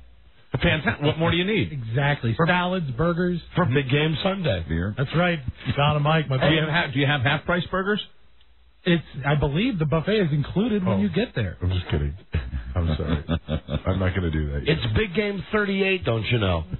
Isn't that still the dumbest thing? It is. That some companies, because they haven't paid for the right to say Super Bowl, right? Like this company we were just talking about, ESPN, they have to say Big Game. Come out and enjoy the AFC NFC Championship game XXXVIII. The big game. The big game. It's huge. It's Big Game Sunday. Come out and see the game. Why do we have to say big? It goes without saying it's big. You simply say the game. The ginormous game. The game. That's it. Al Franken is a doughy build of a man, but he's scrappy. Yesterday, he body slammed a protester in New Hampshire who was heckling Democratic presidential hopeful Howard Dean. Franken's thick-rimmed glasses were broken in the melee, but no one actually got hurt. Al Franken is definitely... He is wrapped tight. Yeah, he's over the edge now. Quoting Franken, who says he's neutral between the Democrats, I got down low and took his legs out. I was a wrestler, so I used a wrestling move. The protester was a follower of the goofy radical fringe icon Lyndon LaRouche. Yeah. Hey, watch it, Buzz. Mike talked about donating money to Wesley Clark. I can't tell you how many checks I've sent to Mr. Lyndon LaRouche. Wow. The next president of our United States. Ladies and gentlemen, Lyndon LaRouche. And his supporters. They brought their own refrigerator boxes. Hey. I saw one, I swear to God. If he did not live in a refrigerator box. That's like a year ago. Those people have names. I know. Those people. Listen to this. Those people. Those beautiful people like myself are ready for a new America. I wish someday. With Lyndon LaDouche. I strive each and every day. I strive, and I hope that I can someday be able to even reach half your level of compassion. Yeah, well, those people. I'm telling you, those people. Ordinarily, I'd spit on them as I drive by them, but I see if they're in that box. Somebody hands them the sign. I know this. You're with them. They got a LaRouche for president. LaRouche in 04. There you go. Right thinking America. Have you heard his commercial? I've seen his commercial on TV. Commercial is like, hi, this is Lyndon LaRouche. Yeah, it's like Larry Bud Melman holding the microphone at the in the Texaco restaurant at the New York terminal with Letterman, where whenever someone would come up to answer a question, he would hold the microphone away from them. Hello, this is Lyndon LaRouche. And then at the very end, I approve this message. But that part at the very end is always overmodulated. This is Lyndon LaRouche. I support this message. The audio files, my God. Wow. But John Kerry is so very cosmetic. Among the slings and arrows he's dodging in the New Hampshire primary today is the accusation he got Botox injections to eliminate the many worry lines on his face. Should have done something about that hair. Botox does have the helmet head. Yeah. Botox is a poison that doctors inject to paralyze the face muscles. I'm sorry, whenever you mention Botox, we have to mention George's name. His wife makes no secret that she gets Botox injections, and a couple of newspapers have written that the candidate looks shinier than usual. But Kerry's campaign people say they're being attacked on cosmetics because their opponents cannot attack them on issues. They call this pathetic. Quoting a spokeswoman, have you looked at him? He looks like a 60-year-old man who's been working too hard. Aren't they having that voting today? Yeah, yes, they are. Today is the New Hampshire primary. Today is the voting. Right, okay. We'll get it over with. And then I don't want to wait for South Carolina. You mean you want the Democrats to declare a nominee based on New Hampshire? Well, no, they can do the other states, too. Okay. Just get it done faster. And I'd say the same thing if it was the Republicans. Well, they got to get it done by the summer. And they are doing a little faster. But it's January now, and the summer is, 6 months away? It's the great process that is the Democratic system, Don. Stinks. They should find the guy who they think can beat W. Right. They should all, I'm not saying that they will or won't, but just get the guy. Who's the best guy? Why are we collectively wasting time and money going up to New Hampshire? I mean, let's be honest. It's a tradition. I know it's a tradition. Does anybody in this country really give an F about New Hampshire? Well, I know what you're saying. I mean, they're part of America, right, just like Hawaii is part of America. Right. But really, when we're shaping our opinions for the future, right, In any other, except maybe maple syrup, which is not even New Hampshire, that's Maine, Yeah, right? they make a little maple syrup in New Hampshire. Maybe that's where you'd go for an opinion. Right. 85% of Americans surveyed today said that whatever happens in New Hampshire will in no way affect how they vote in the election. Right. Doesn't this primary system go back way hundreds of years, or at least over 100 years? Yeah, boys, we're getting dangerously close to throwing out the democratic system of electing our president. So Right I here, warn you, we'll get a dictatorship, and we don't want to go that route. I, for one, love New Hampshire. All right, I'm a New Englander. Nothing wrong with it at all. Some dictators build good roads, Mike. And I'm going to tell you that we're on in New Hampshire. Yes. In Concord, New Hampshire. Concord, New Hampshire. Concord. So do we have to vote? No, Rob, because we're down here. We live down here. WKXL. I want to tell you people. Hello? And I think we could probably address all of our listeners individually by name on this. I think it would be possible. I think we've only got 4 or 5 people listening. I tell you, New Hampshire's got one of the sexiest names for Hold a on, town. Mike. Dixville Notch. Hold on. What about, you ever heard of Keene, New Hampshire? Keene, my buddy went to Keene State. We're on there, too. Keene, New Hampshire. Keene, I'd like to say hi to all the people at Keene State College. Listen, you're great. Thanks for listening to the show. Big picture, you're irrelevant. Keep the syrup coming. You don't matter. Right. Not today, though. You know what's better than you on any day except today? Arkansas. Ooh. Oh, now, wait. No, Just a minute. I beg to differ. Or, even worse, Alabama. Oh, my God. You're losing your heads, fellas. You never played the Rate the States game? Rate the States? Oh, I give New Hampshire. New Hampshire's way up there. New Hampshire ain't even top 25, baby. You know, I know we got 50 of them. You ain't been there. I beg to differ, my You've been to friend. New Hampshire? I have been to New Hampshire when I worked in Rhode Island. Rhode Island. I went all the way up to New Hampshire, all the way up there. What'd you do it for? What did I do it? Yeah, why'd you Why'd go you up go there? to New Hampshire? Campaigning? Come on. Why'd you go up there? To get high. And then he drove back home. Should have said leaf peeping. That's the truth. I'm sorry. Oh, I went up there to get high. Had a friend, huh? Yeah, had a friend. You've got a friend in New Hampshire. That's a nice... Where's that Jersey? I forgot. You've got a friend in, no, it's New Jersey and you perfect together. Right. New Jersey and you perfect together. You've got a friend in Pennsylvania. New Hampshire, of course, Pennsylvania. live free or die. Right. Yeah, which is on their license plate up there in the irrelevant state. You will admit that it's pretty.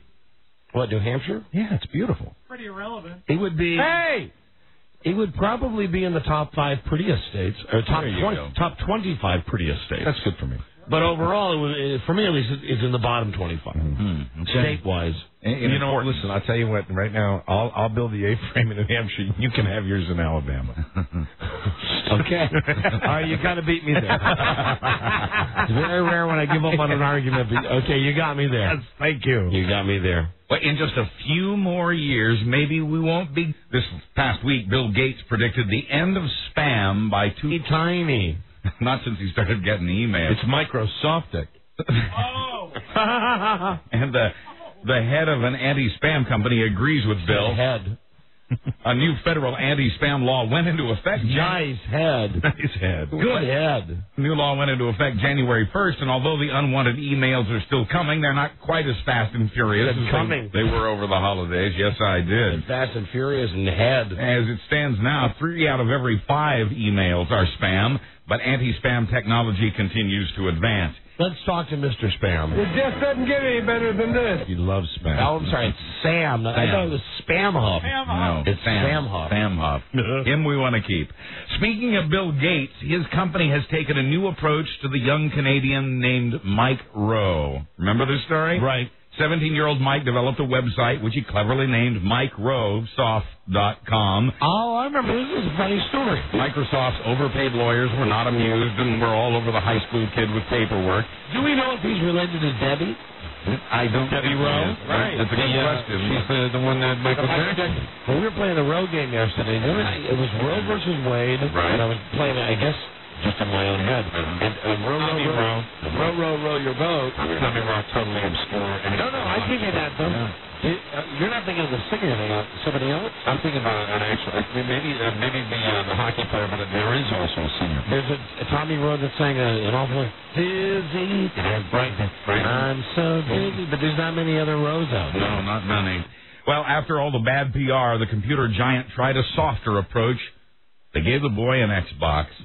They also bought his website name, and they're covering the cost of building a new website for the lad and redirecting traffic to it. They're also giving him Microsoft certification training since he's so bright and all. The company says it now thinks its first approach might have been a bit impersonal. Hey, but wait, what did they pay for it? Well, trade, nothing. It's theirs. I mean, Mike, nothing. what we did was we gave the young man... Hi, it's Roy Black. Hi, Roy. How are you?